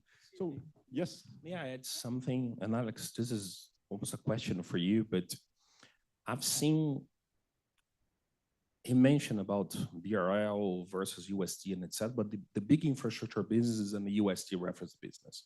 So when we think about countries where the perception of risk are higher than others, but do you see that this is offset for countries like Brazil, assuming that we have global customers with revenues that are USD, with investments that are structures that are built to last, future-proof, in place with sustainable assets being leveraged? So is this real? So the investors, when they look for infrastructure in countries like Brazil, they see this as a different category where you can have a combination of reducing the risk of the country by offsetting the type of customer AAA revenues, USD, and etc.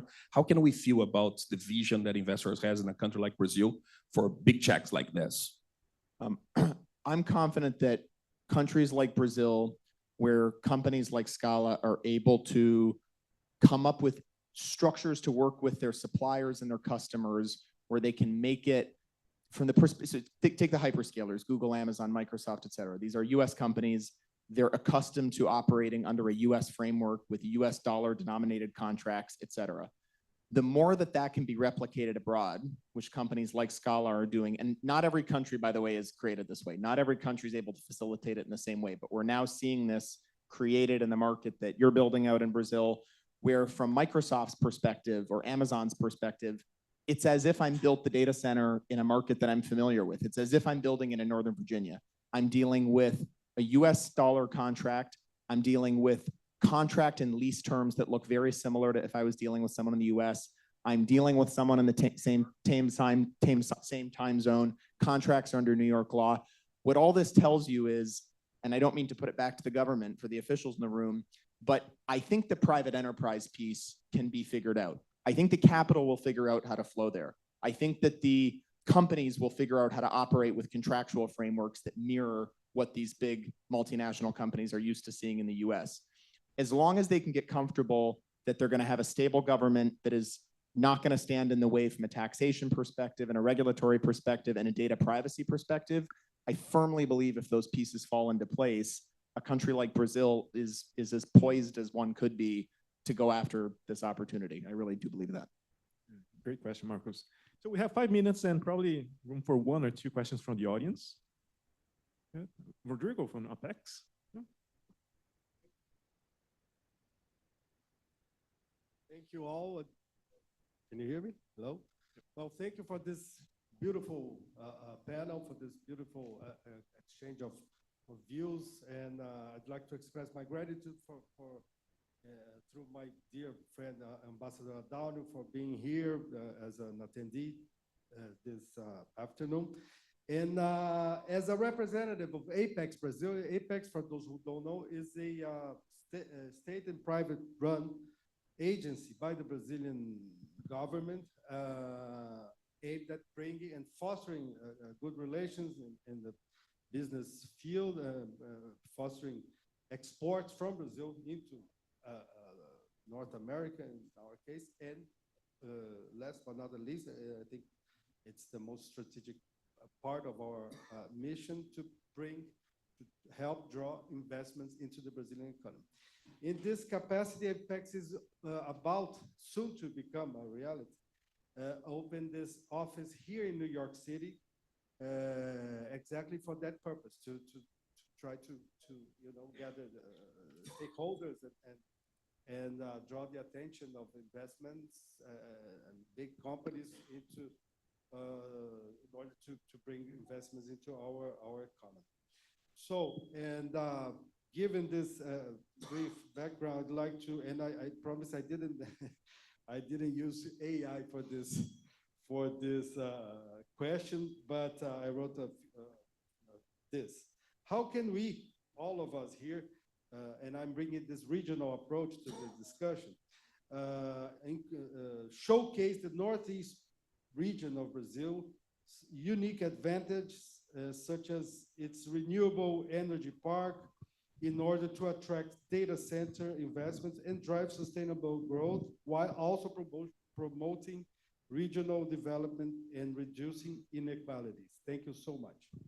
This is an open question for the panel. Anyone who feels strongly about it?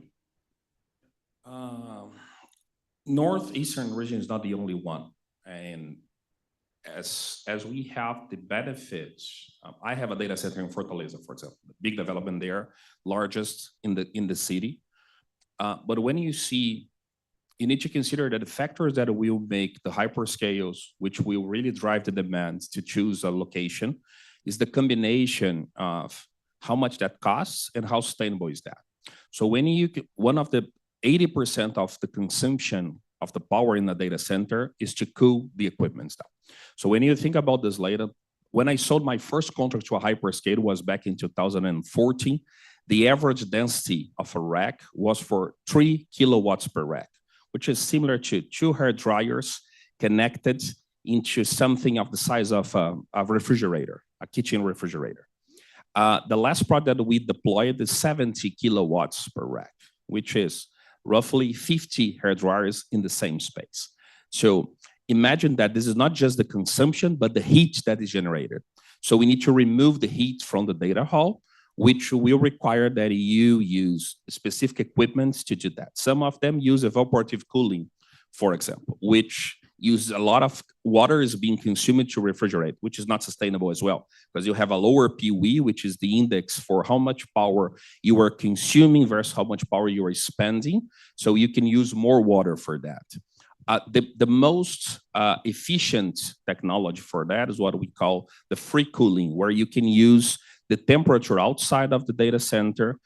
Every time a hyperscale data center for AI runs at 27 to 29 degrees Celsius, roughly.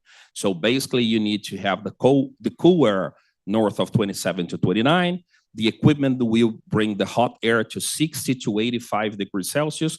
Then you need to bring that back to 27 to 29. So every time that you have average temperature in the year that you can get between 20 to 23 degrees Celsius, you can use the air to cool without using pumps and without using gas. So you can make this water-free circuit, which is closed loop. And when you go for densities that are above 42 to 45 kilowatts per rack, you add the liquid cooling into the system. That will give you a PUE north of 115 to 119, which means that for every kilowatt of power that you are consuming in a server, you are wasting 0.15 to 0.19. Average PUE for Latin America when we launched Scala was 1.92. Now is 1.70 because Scala average is 1.3. In Fortaleza, the PUE will be 155 to 157. In São Paulo is 1.3. In Rio Grande do Sul is 1.19. So when you think about huge and large footprints, the climate makes a lot of difference in the total cost.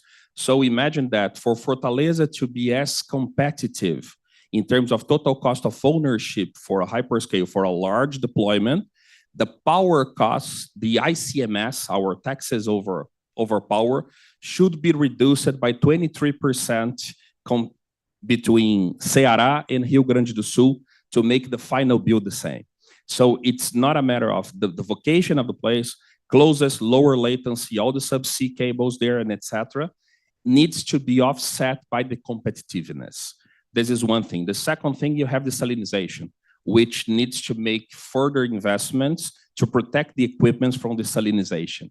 So there is a lot of variables that doesn't make the northeastern part of the country, especially close to the beach, the best location, but is the best location for connectivity. So when you think, and this is what is important for us to understand that Brazil is a country the size of a continent. Each of our places has a specific vocation. And the beauty of Brazil with the interconnected grid is that we can distribute investments and wellness into the country by leveraging what each state has that is better. So let's call Ceará and Pernambuco for connectivity. Let's call Tocantins for hydro. We could triple the amount of hydro power that is being generated in Tocantins. Let's take Mato Grosso do Sul for biomass. Let's take Goiás for solar. Let's take the south part of the country for the data center deployment. So we can distribute the wellness because with our taxes structure, half of the taxes that are paid over power is where the power is consumed, but half is paid where the power is generated. So the way to distribute this is not to transform any place into a data center place. It won't be, but to transform, to see the country as a whole with these pieces, this puzzle that we can put together, leveraging what each state has that is best. All right, so unfortunately our time is up. Today's discussion made it clear that AI's potential depends more than just algorithms. It requires strong infrastructure, investment, accessibility, and sustainability. So here are some takeaways from our panel. AI demand is growing exponentially, but global infrastructure is struggling to keep pace. Expanding data centers and securing energy sources is critical. Brazil has a unique opportunity to lead, thanks to its renewable energy and increasing investments, but it must act quickly to stay competitive. Sustainability remains a major challenge. AI infrastructure must balance growth with environmental impact to attract long-term investment.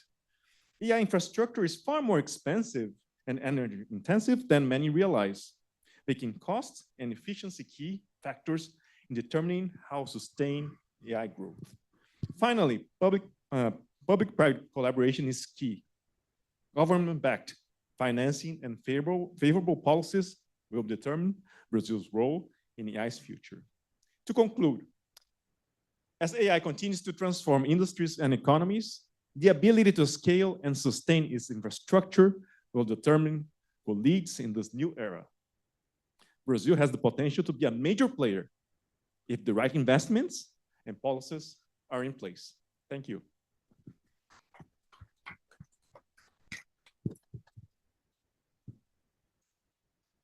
Thank you so much for your remarks.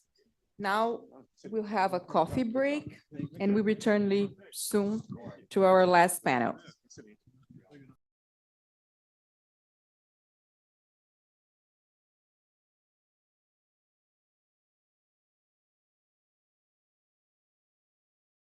Can I please ask the participants of the third panel to come up to the stage?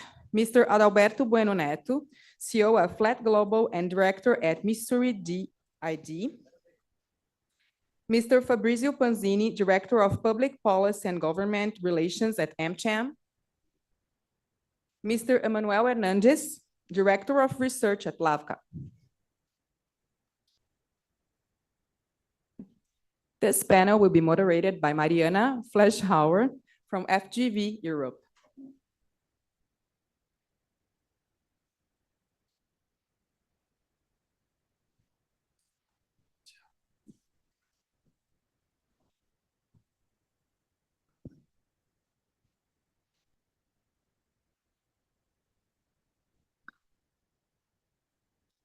So for the last panel of our today's seminar, we will discuss attracting investments for renewable energy and artificial intelligence infrastructure in Brazil.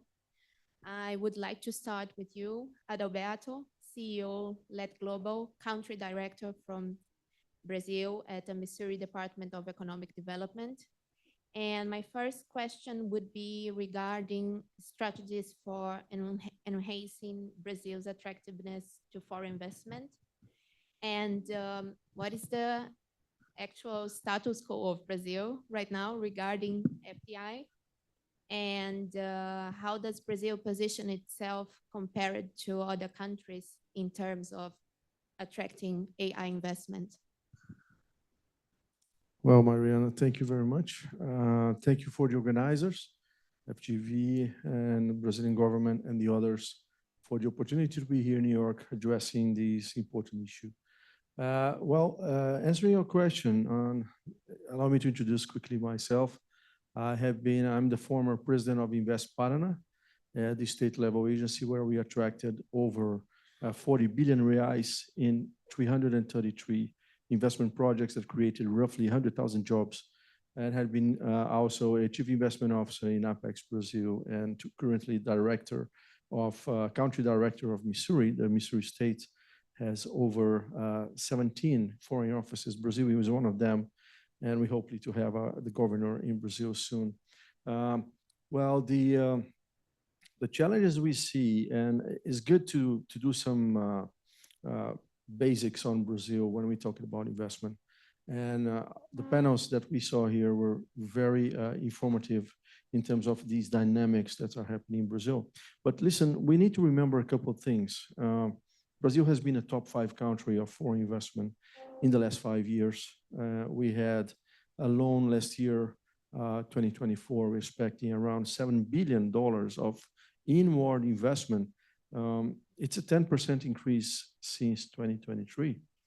So we just saw over 330 greenfield projects. So companies around the world are confirming Brazil as a top 5 destination for over the last 5 years. If you look backwards, actually, even for the last 10 years, we had been on top 5. And that's not only for manufacturing investment. When we talk about renewable energy, Brazil to reach the net zero in 2050, we will need to invest $1.3 trillion across the board. And that's only in renewables is around $500 billion. So the flow of investment on renewable energy will keep continuing as well. And when we look on specifically on the ITC, information technology and communications industry, Brazil is the largest market of Latin America. I'm just giving here a notion of weight and gravitas that Brazil has across the industry. So we are talking about $80 billion of ITC market, which is growing 5% a year. So what is the bottom line here when we think about competition of investment? Brazil is a top 5 on the league. We are relevant as FDI. We are relevant as renewables, and we are relevant as the largest IT market in Latin America. And if you allow me the question here, how does this connect with artificial intelligence? So we are expecting a 6-fold increase in the investment of artificial intelligence in Brazil, which market has been roughly $5 billion last year. These will grow to 23% a year to $30 billion. So I like it very much what Marcos from Scala mentioned in the previous panel, right? The dynamics of the new data centers. You know, this is a real thing. It's really gonna happen. But I see, in my opinion, when we talk about foreign investment, in Invest Paraná, we always call it supply and demand, right? So supply is what the countries, the states, the cities offer for investors, and demand are the investors. And we have seen, I still believe that the artificial intelligence and data centers market in Brazil, to be frankly, a little bit concentrated. We have 4 major players, Equinix, Accent, Odata, and Scala, which is just fantastic, the work they're doing. But we need more players, and I believe Brazil will be able to attract more players. And another element that of the new players are bringing, frankly, I don't see the next generation of data center projects being less than 150 megawatts. You're going to need scale to address the costs of implementation. Not to say that Brazil is not competitive. We are as or more competitive than Uruguay and Chile, and we are becoming more competitive than these 2 locations. So if you just connecting the dots here, now when we see about competition and country brand, and you know, Ambassador, you're here, frankly, I have been in over 70 countries. And one thing that always caught my attention is always when you say you're Brazilian, you got a smile in every country. Okay, except Argentina, I'm just joking. But just for the soccer, okay, this is just a joke. But also there, our tourists are really relevant. But just to say, we have a neutral brand. We are a fantastic country. We are, you know, we are positive brand, and this applies to data centers as well. But see, when you talk about data center with companies, they're gonna tell you Singapore, Montreal, London, Dubai, Mumbai. This is Missouri. Even we had just a project of 200 megawatts there. And I think we have the opportunity when talking about foreign investment, we can build a brand for Brazil as a destination. And again, Marco said very well, Ambassador, Switzerland of AI data centers, that's a fantastic idea that we definitely could leverage. So just to finalize, what is the lesson we have here? From the federal government, of course, we're going to have the regulatory, all these kind of federal level things that Brazil is doing well. We have a new law going on to the Senate now on artificial intelligence. We had promoted and enacted another legislation that promotes the sector. But I like to bring attention to the state level. See, nowadays, who is leading the attraction of investment in Brazil are mostly players like the real estate guys or some private sector facilitators. I believe that the state level, subnational states and municipalities can do more. And just to conclude on that, I think states can do a stronger policy advocacy at the federal level. They can push, they can defend, they can request what is needed for investment to happen. Second, state levels and municipalities could bring and accelerate the buildup of local capacities and ecosystems. I'm talking about workforce, training, local suppliers, energy policies, and just as we saw on the other panel, what about the ICMS on energy? That is a policy that is in control at state level. And finally, I think we have also these AI infrastructure.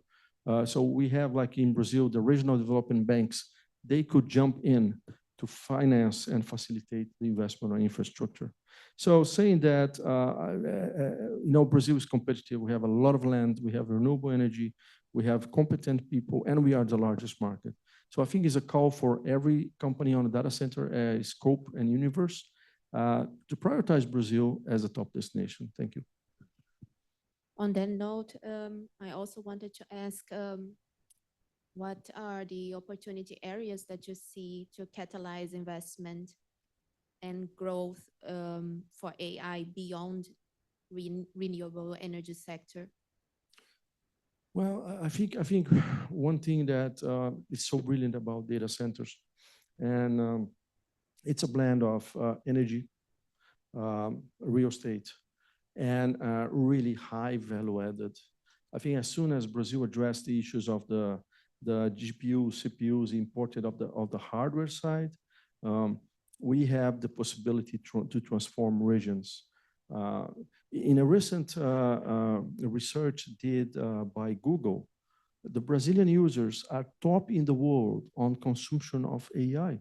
It's Brazil, it's not US, it's not Austria, it's not Germany, it's really the 60% of the Brazilian users are using in some fashion AI. So I think we have a collective responsibility to disseminate, to train the next generation workforce, and really to leverage the Brazilian culture, the Brazilian language. We can even be a leader among the Portuguese-speaking countries on AI. So I think the Brazilian government has done already a great job in connecting us with the other countries. If we put all these together, there is nothing that prevents Brazil to become the leader of AI in Latin America and across the Portuguese-speaking countries. Okay. Thank you very much. I would like to address Fabrizio Pancini, Director of AMCHAM Brazil. And we are aware that investments in the expansion of AI infrastructure also depend on the resilience of the supply chain, like ensuring access to critical components like semiconductors. And I know that the American Chamber of Commerce has prepared an agenda that outlines opportunities and advantages for Brazil in semiconductor industry. So in that regard, how has Brazil's semiconductor supply chain been bolstered and diversified? And also on that note, how this contribute to the development of data centers and AI infrastructure in the country? Perfect. Thank you, Maria. Congratulations, FGV. Congratulations to the Consulate here for this event. Really interesting, and congratulations for the people you guys have selected to be here today. So semiconductors are absolutely critical for data center. So some estimates that we have is that data center costs to build 80%, more or less, you're talking about semiconductors. And semiconductors are responsible for processing large volumes of data. They're responsible to ensure fast and reliable storage of this data. Advanced chips, they can also decrease energy consumptions in data center, and they can protect also data on the data center. So proper functioning of semiconductor supply chain is critical for the functioning of data centers in Brazil and around the world. And let's be clear, I mean, you don't have modern data centers if you don't have access, if you don't have a good flow on the semiconductor supply chain. Talking a little bit about Brazil on this area of semiconductor, I think everybody is more or less aware that the semiconductor industry is concentrated in 5 big players, let's say, the US, China, Japan, Taiwan, Europe, Korea, so we can put more or less 6 players here. They concentrate more than 90% of the world market. But one thing that people don't know is that Brazil has a very advanced industry on semiconductor, although it's small, $1 billion of revenue per year. But Brazil had a policy that was prioritizing investments to come to Brazil and attend specific semiconductors for the domestic production. And that has changed since last year. Brazil has passed a new law, a new program on supporting technological advances, supporting the semiconductor industry. And this program is focusing on new tax credit, on investment security. So the deadline for the programs is extended. You have CapEx and OpEx also decreasing cost. And the most important thing, you have new incentives for exports. So today we have 14 companies in Brazil that are, 9 of them are designing chips, and they're actually exporting these chips to Europe, to Mexico, so companies that I know. 5 of them are fabricating chips, actually. They are producing for servers, for smartphones, for notebooks, for processors, and so on. And they have let's say, the top encapsulating technology for chips. That's why we think that in this agenda of semiconductor, Brazil and US can have an important complementarity. So whereas all this demand that the US will have because of the Science and Chips Act, Brazil can help with the back end and can also help with the design. And Brazil will continue to buy from the US most modern chips for a data center and so on. So I think we're gonna see, since the launch of this new policy in Brazil last year, our Association of Semiconductor in Brazil, ABCM, has released that $5 billion in new investments are being done in Brazil. New companies are about to enter in Brazil. And Brazil has also launched a new industrial policy where some other gaps, some other bottlenecks are being tackled on this policy. And the most important one is training workforce. I think the world is actually living a shortage of workforce in this area, in technology. And the program is ambitious. We're talking about, in the first year, 1,000 new trained people for semiconductor, microelectronics, and 4,000 more in the in the next 2 years. So I think to finalize, I think we're talking about a new moment for Brazil, diversification on semiconductors, and Brazil can be also more protagonist on this area, a reliable supplier, especially to the demand that we see that it's increasing in the US. So could you also outline some of the regulations you mentioned that and public policies that currently are being discussed or implemented in Brazil that stakeholders should pay closely attention to? Sure, yes. I mean, talking about AI in general, I think we have 2 or 3 issues that we should pay attention in Brazil, and that the private sector and AMCHAM is really working hard on these issues. The first one is the AI regulation, which is in Congress, the AI bill. I'm going to talk more about that. The second one is the plan on artificial intelligence that our government has launched last year. And the third one, which is already being discussed inside of our government, is the data center plan. So talking about the AI bill, last year, Senate approved the first bill. It's much better than the initial discussions. The initial discussions on AI bill was all about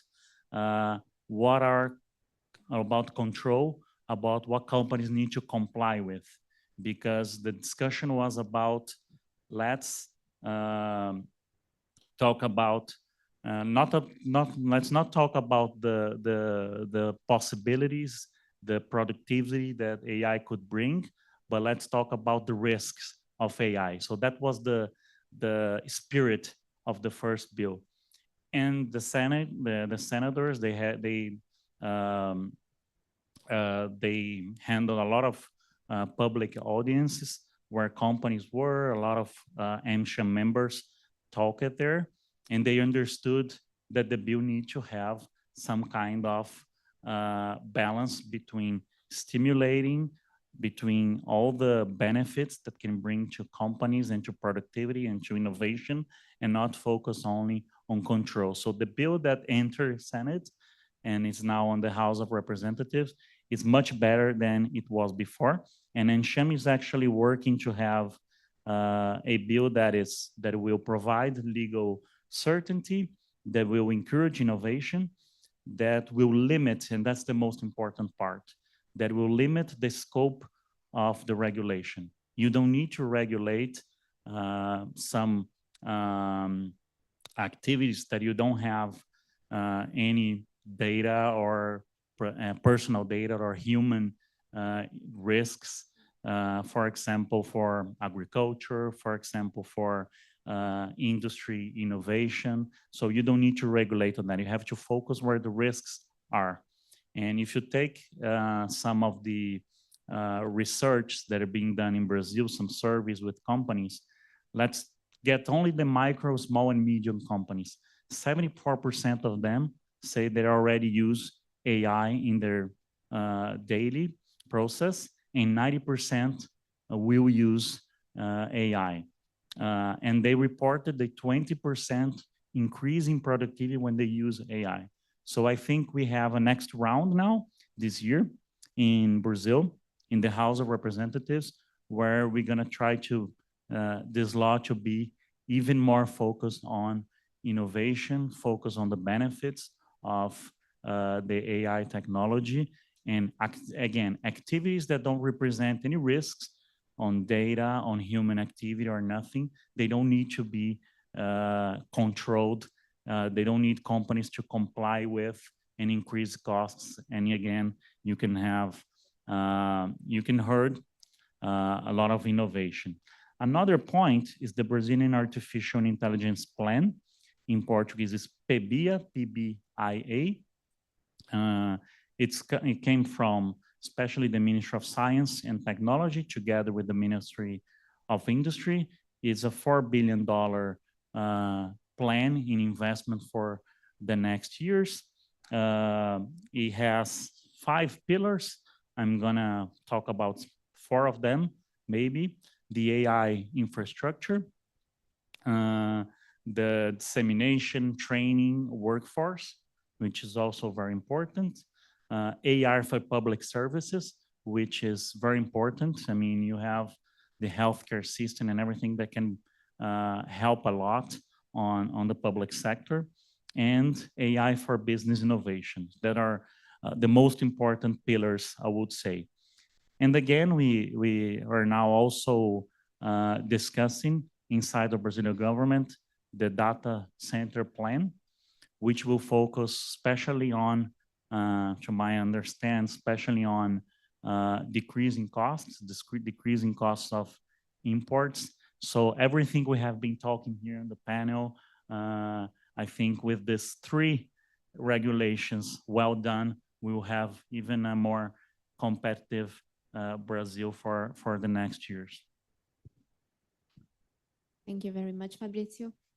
Now I would like to welcome Emanuel Hernandez from LAVCA, working directly with private capital investment in Latin America. And my first question would be, what are some of the biggest hurdles and opportunities that investors face when deploying capital in Brazil? Thank you, Mariana. And before I begin, I think it would just be helpful to get a little bit of context of what I do and why I'm here today. So I'm here on behalf of LAVCA. LAVCA stands for the Association for Private Capital Investment in Latin America. So we are a nonprofit association. We have roughly about 200 member firms that are all investors that are deploying capital across different strategies in Latin America. So we have private equity investors, venture capital, infrastructure, private credit. We don't do any investment ourselves directly. We're just an association that gathers all of those investors with the goal of mobilizing more investment into the region, because we believe that that's the fuel that the region needs for more economic development. And within my role, what I do is research. So I talk to fund managers on a daily basis. I collect data on what they're seeing and what strategies they're having in order to deploy capital and raise capital to invest in private businesses in Latin America.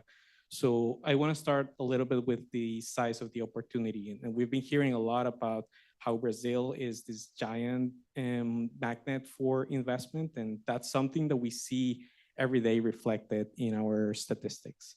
So over the last 5 years, we've recorded roughly about $120 billion that has been deployed by private investors all over Latin America. And Brazil accounts for 40% of that. It's $50 billion.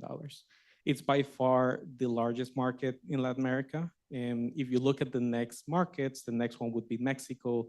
That's roughly about 26 billion. Then you have Colombia with like 15 billion, and then Chile with like 12 billion.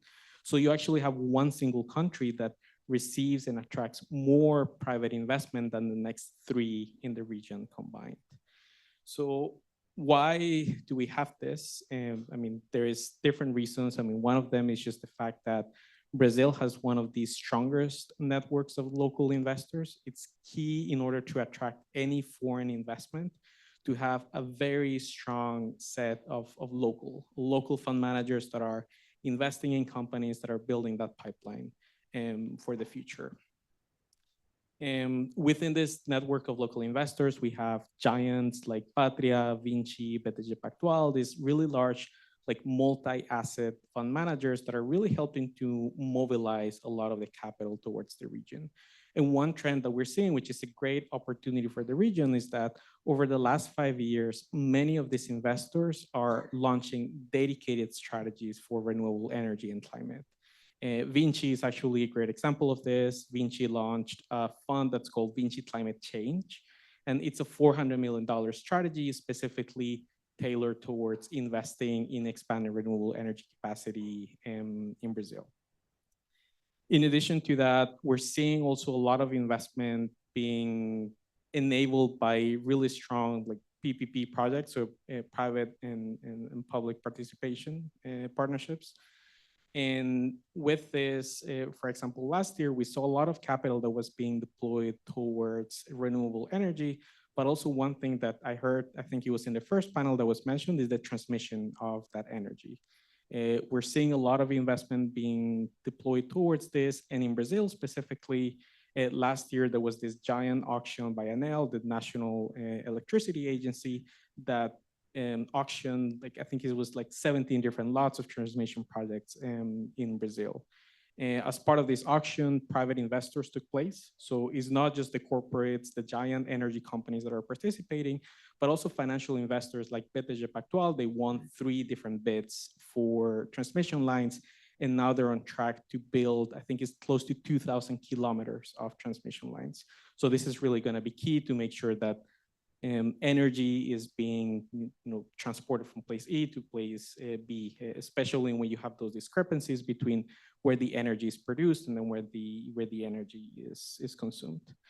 The other thing that I would mention, especially when it comes to opportunities, which is something that we heard in the last panel, is the opportunity for Brazil to be a powerhouse in AI, not just from like the infrastructure standpoint, which we've heard a lot today, but also from the application layer. And we see that this, especially when we talk to a lot of the venture investors. Brazil, again, is the largest venture ecosystem in the region. And about half of every single dollar that's invested towards startups and venture in Latin America goes to Brazil. And we see then a lot of potential for Brazilian startups, not necessarily to come up with the next, big LLM models, because there is a lot of companies here, especially in the US and China, that are competing in that space.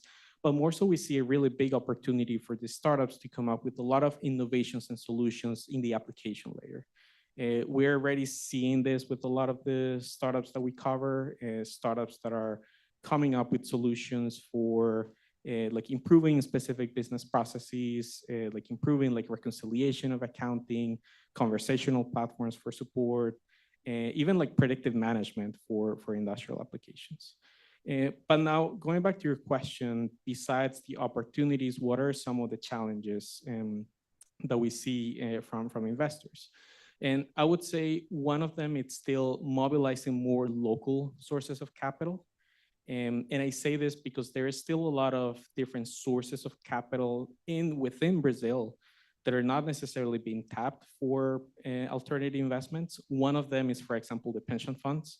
If you compare the pension funds system in Brazil compared to other markets in Latin America, the percentage that is allocated for alternative investments, so for infrastructure, for private equity, for venture capital, still remains very low.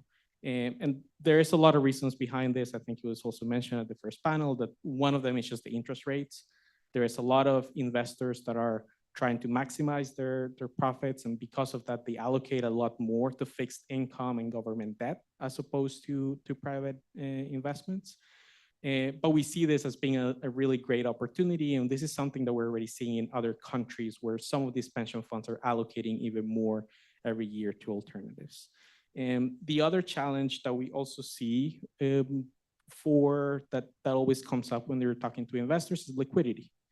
And this comes out a lot because when we're talking about private equity infrastructure investments, this capital is not meant to be permanent. And this is capital that gets there. It helps the company get from point A to point B. The time frame for that investment can vary. I mean, some of them can be 5 years, 10 years, and with infrastructure, sometimes you have longer time frames, as long as even 20 to 30 years.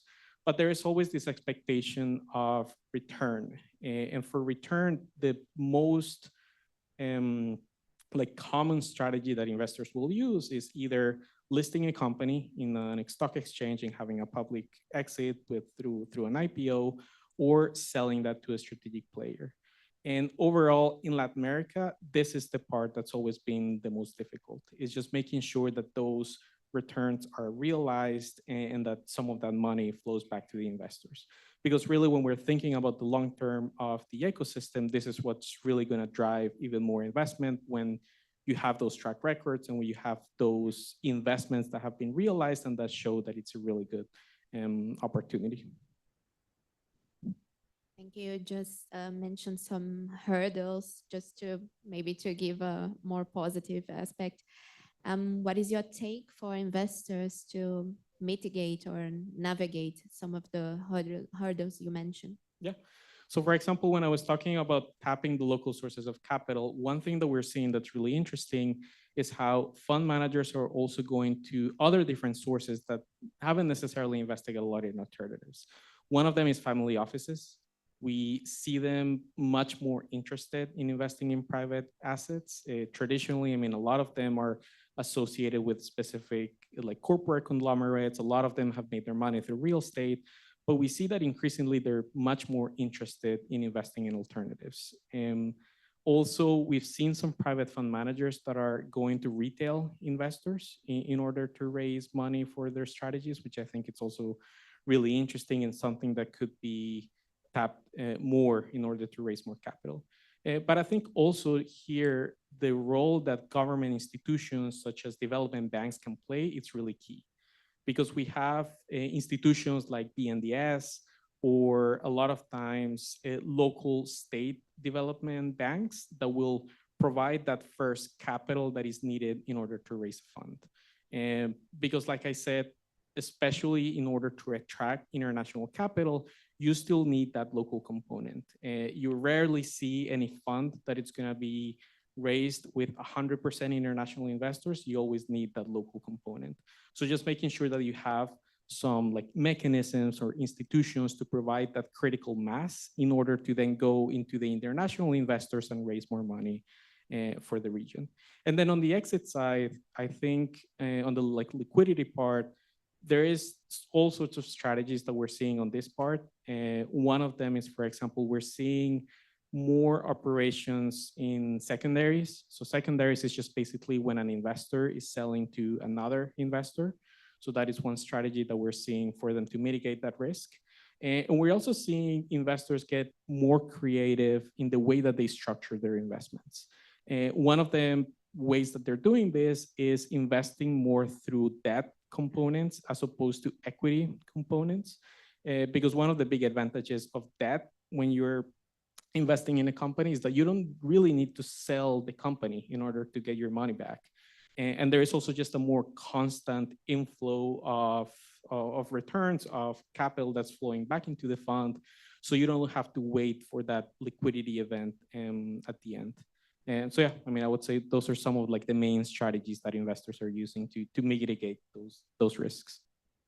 Perfect, Emmanuel. Thank you very much.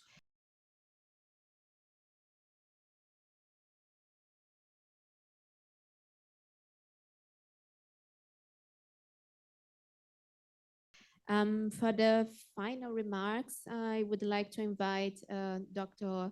Décio Freire from President Décio Freire Law Firm and General Counsel of FGV to talk about the legal framework and some regulatory changes in the sectors we discussed today, like renewable energies and AI infrastructure in Brazil. And for those who don't speak Portuguese, you can turn on the simultaneous translation. Thank you.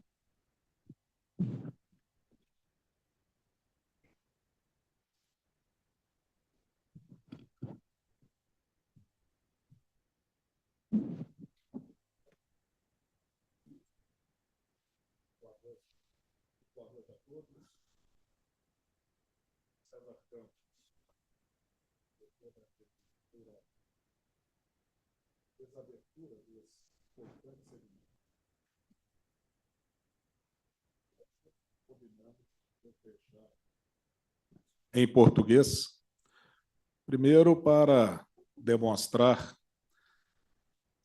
essa interação tão necessária entre os Estados Unidos e o Brasil. E segundo, para poupá-los do meu inglês com grave sotaque da minha Minas Gerais. Bom, inicialmente eu gostaria de parabenizar o professor César Campos, que realmente realizou aqui hoje um seminário da mais alta qualificação, extremamente denso em termos de conteúdo. Os palestrantes estão de parabéns. Este é o nível da Fundação Getúlio Vargas, que é meu caro embaixador, o terceiro think tank mundial, e que é algo que muito nos orgulha. Quero parabenizar Vossa Excelência, embaixador, por esse apoio, por essa realização, na pessoa de quem cumprimento todos os presentes. E cumprimento todas as presentes, sob pena de ser severamente penalizado, na pessoa da minha querida esposa Miriam, naturalmente.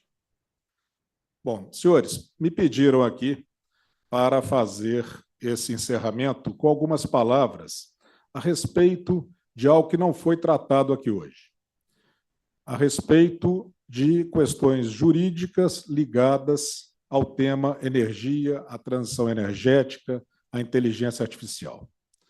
O meu escritório, Décio Freire Advogados, é reconhecido pelo Tribunal de Contas da União pelo notório saber na área de energia.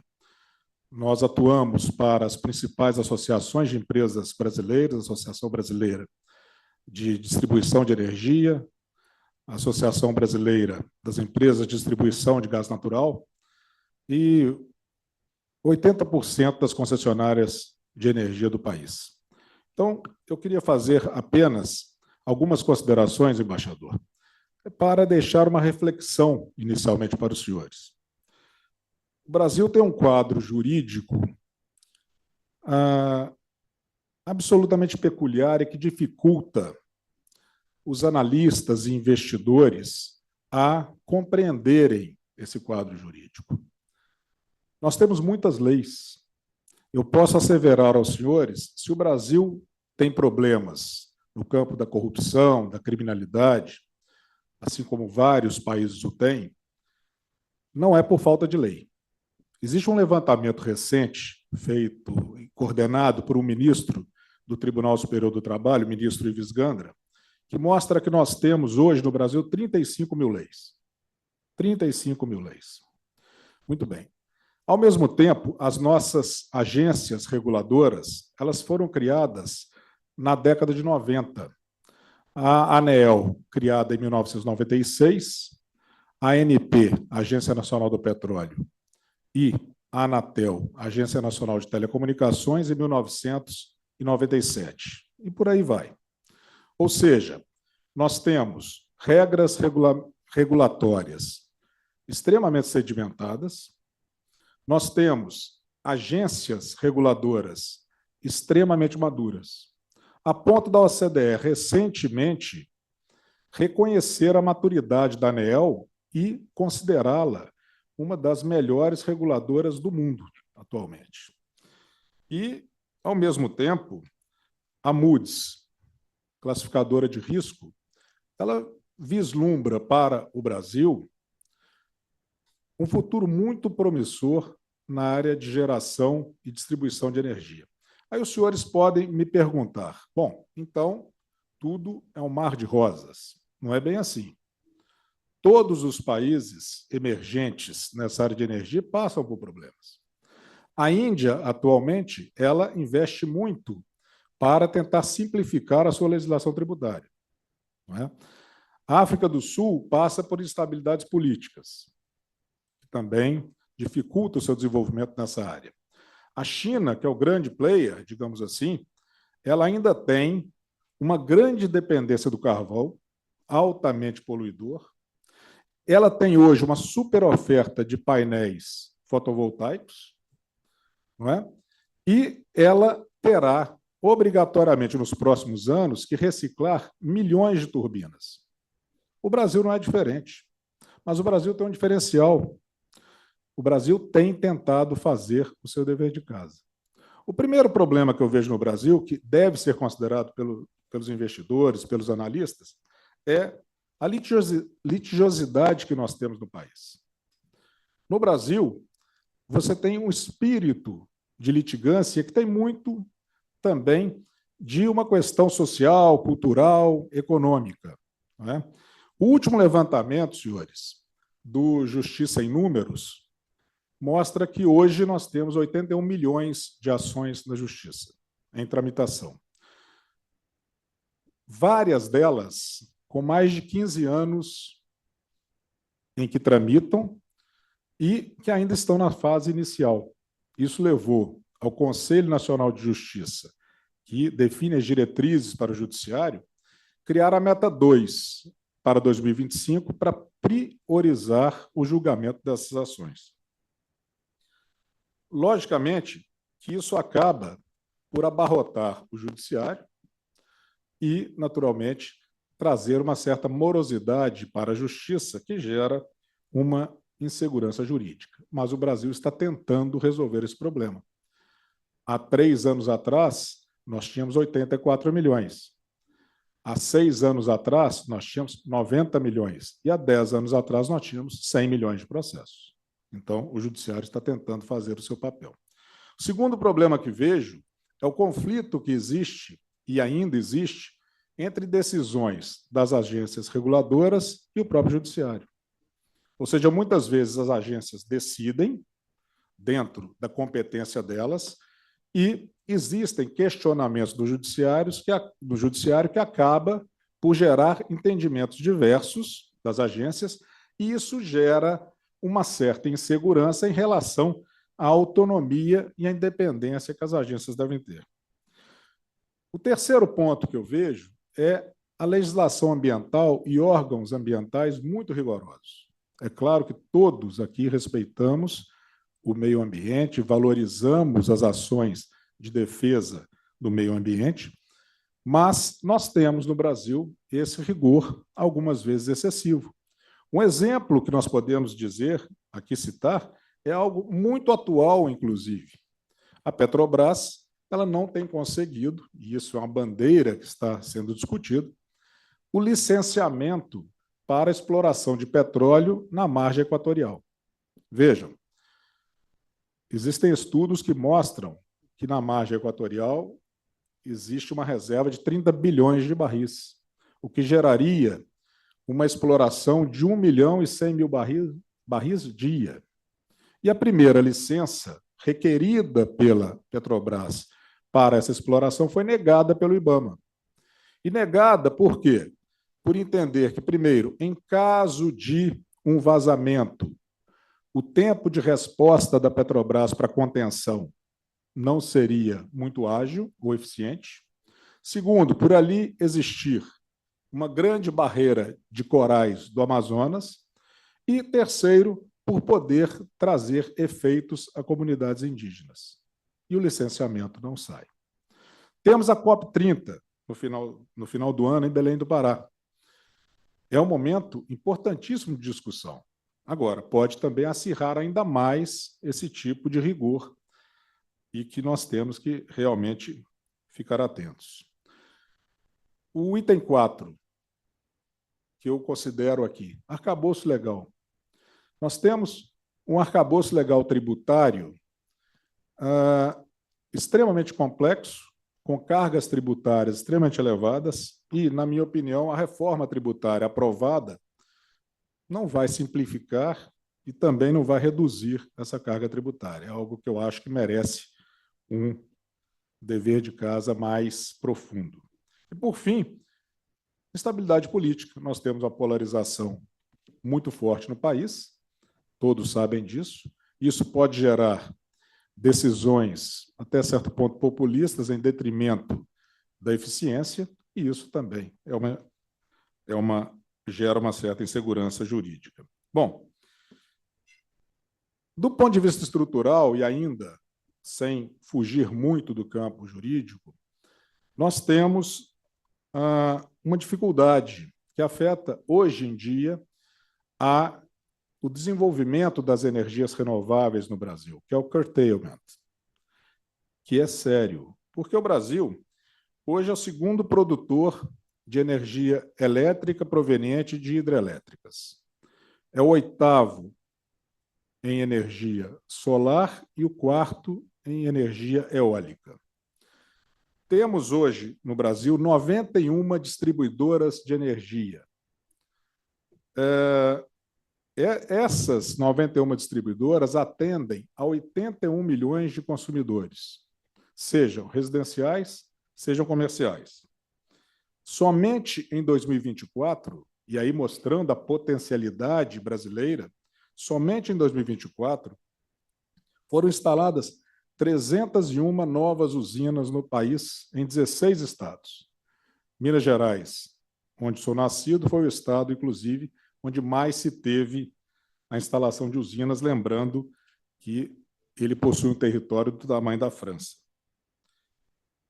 Ao mesmo tempo, e ainda mostrando a potencialidade brasileira, o Brasil hoje é o sexto maior consumidor de energia do planeta, sendo que no primeiro trimestre de 2024, o consumo residencial aumentou 12,3% e o comercial 8,4%, somente comparado ao mesmo período do exercício anterior. Ocorre que o investimento, como os senhores sabem, nas áreas de transmissão e de armazenamento não tem acompanhado a expansão da geração. E isto obriga o Operador Nacional do Sistema, o ONS, meu cliente, a promover interrupções, a impor interrupções para não colapsar o fornecimento de energia. Isso é simples, ou seja, não se consegue proceder à transmissão do que se produz. Nós temos estados, por exemplo, como o Piauí, que tem uma enorme defasagem. É um estado que precisa de investimentos, é um estado carente brasileiro e que realmente tem sido extraordinário do ponto de vista da geração, sobretudo de energia fotovoltaica, e não consegue transmitir o que produz, o que tem sido, inclusive, motivo de apelos por parte do governador daquele estado. Então, esse é um gargalo que o país vai ter que sair dele. E aí, utilizando aquela velha máxima do publicitário Washington Oliveto, não é? Na crise, uns choram e outros vendem lenço. Não é isso? Realmente, neste caso, será uma grande oportunidade para empresas de infraestrutura, porque a avaliação que nós temos é que terá que praticamente ser refeita, ou serem refeitas as redes de armazenamento e as redes de transmissão no país nos próximos anos, o que gerará investimentos vultosíssimos. Quanto a medidas regulatórias, eu vou caminhando para o final, para esse encerramento, fazendo apenas essa pincelada aqui, né? Nós temos a ANEEL, que, como eu disse, as agências reguladoras do país têm grande maturidade e a OCDE considerou, inclusive, a ANEEL uma das melhores reguladoras do mundo. Ela, atualmente, ela possui a consulta pública aberta, consulta pública 007/2025, que termina em abril agora. Essa consulta permite a todo consumidor em geral opinar sobre o mercado livre de energia. Ele é instado a opinar sobre a migração, sobre se ele vai querer contas individuais ou separadas, individuais ou conjuntas, hoje em dia são individuais. Portanto, o Brasil está em crescimento em relação a todos esses temas e na discussão desses temas. Além disso, nós temos recentemente um avanço muito importante, que foi o decreto 14.068 de 2024, que criou diretrizes para a renovação dos contratos de concessão de distribuição de energia. E ele traz ali definições muito claras de modernização, de utilização de novas tecnologias, de digitalização, e é o que está sendo, vamos dizer, e que será realmente o vetor para esse setor. Temos, não menos importante, no âmbito do hidrogênio verde, também tudo recente, como os senhores estão vendo. A Lei 14.948, que foi promulgada em agosto de 2024, que trata da produção, do armazenamento, da comercialização e do uso do H2V no país. Por fim, o marco regulatório do gás, que gerou um grande impulso ao mercado de gás natural do Brasil, através da Lei 14.134, essa de 2021, que hoje tem dado ao Brasil um protagonismo nesse setor de gás. E quanto à inteligência artificial, também demonstrando que o Brasil tem discutido os temas, e tem feito o seu dever de casa, hoje é uma bandeira de discussão da inteligência artificial. A ponto, por exemplo, do judiciário, que é um dos mais impactados ou beneficiados com a inteligência artificial, agora, em fevereiro, através do Conselho Nacional de Justiça, ele aprovou, regulamentou o uso da inteligência artificial no judiciário, priorizando, naturalmente, a ação humana, ou exigindo que realmente as decisões todas jamais sejam adotadas apenas através de inteligência artificial, e sim através da ação humana. Bom, portanto, a evolução dessas regulamentações, elas são extremamente importantes para os analistas, para os investidores. Eu quis apenas trazer uma pincelada rápida para os senhores, e eu encerro esse seminário agradecendo aos senhores, em nome da Fundação Getúlio Vargas, parabenizando mais uma vez todos os organizadores pela qualidade das palestras, todos os palestrantes pela densidade técnica, que realmente muito me impressionou, e desejando a todos os senhores uma boa noite. Muito obrigado.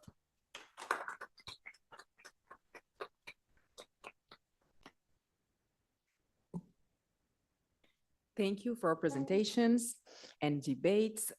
Now we have concluded the discussions, and I would like to invite Ambassador Adalio Senaganen to come to the stage for the final remarks. Thank you so much.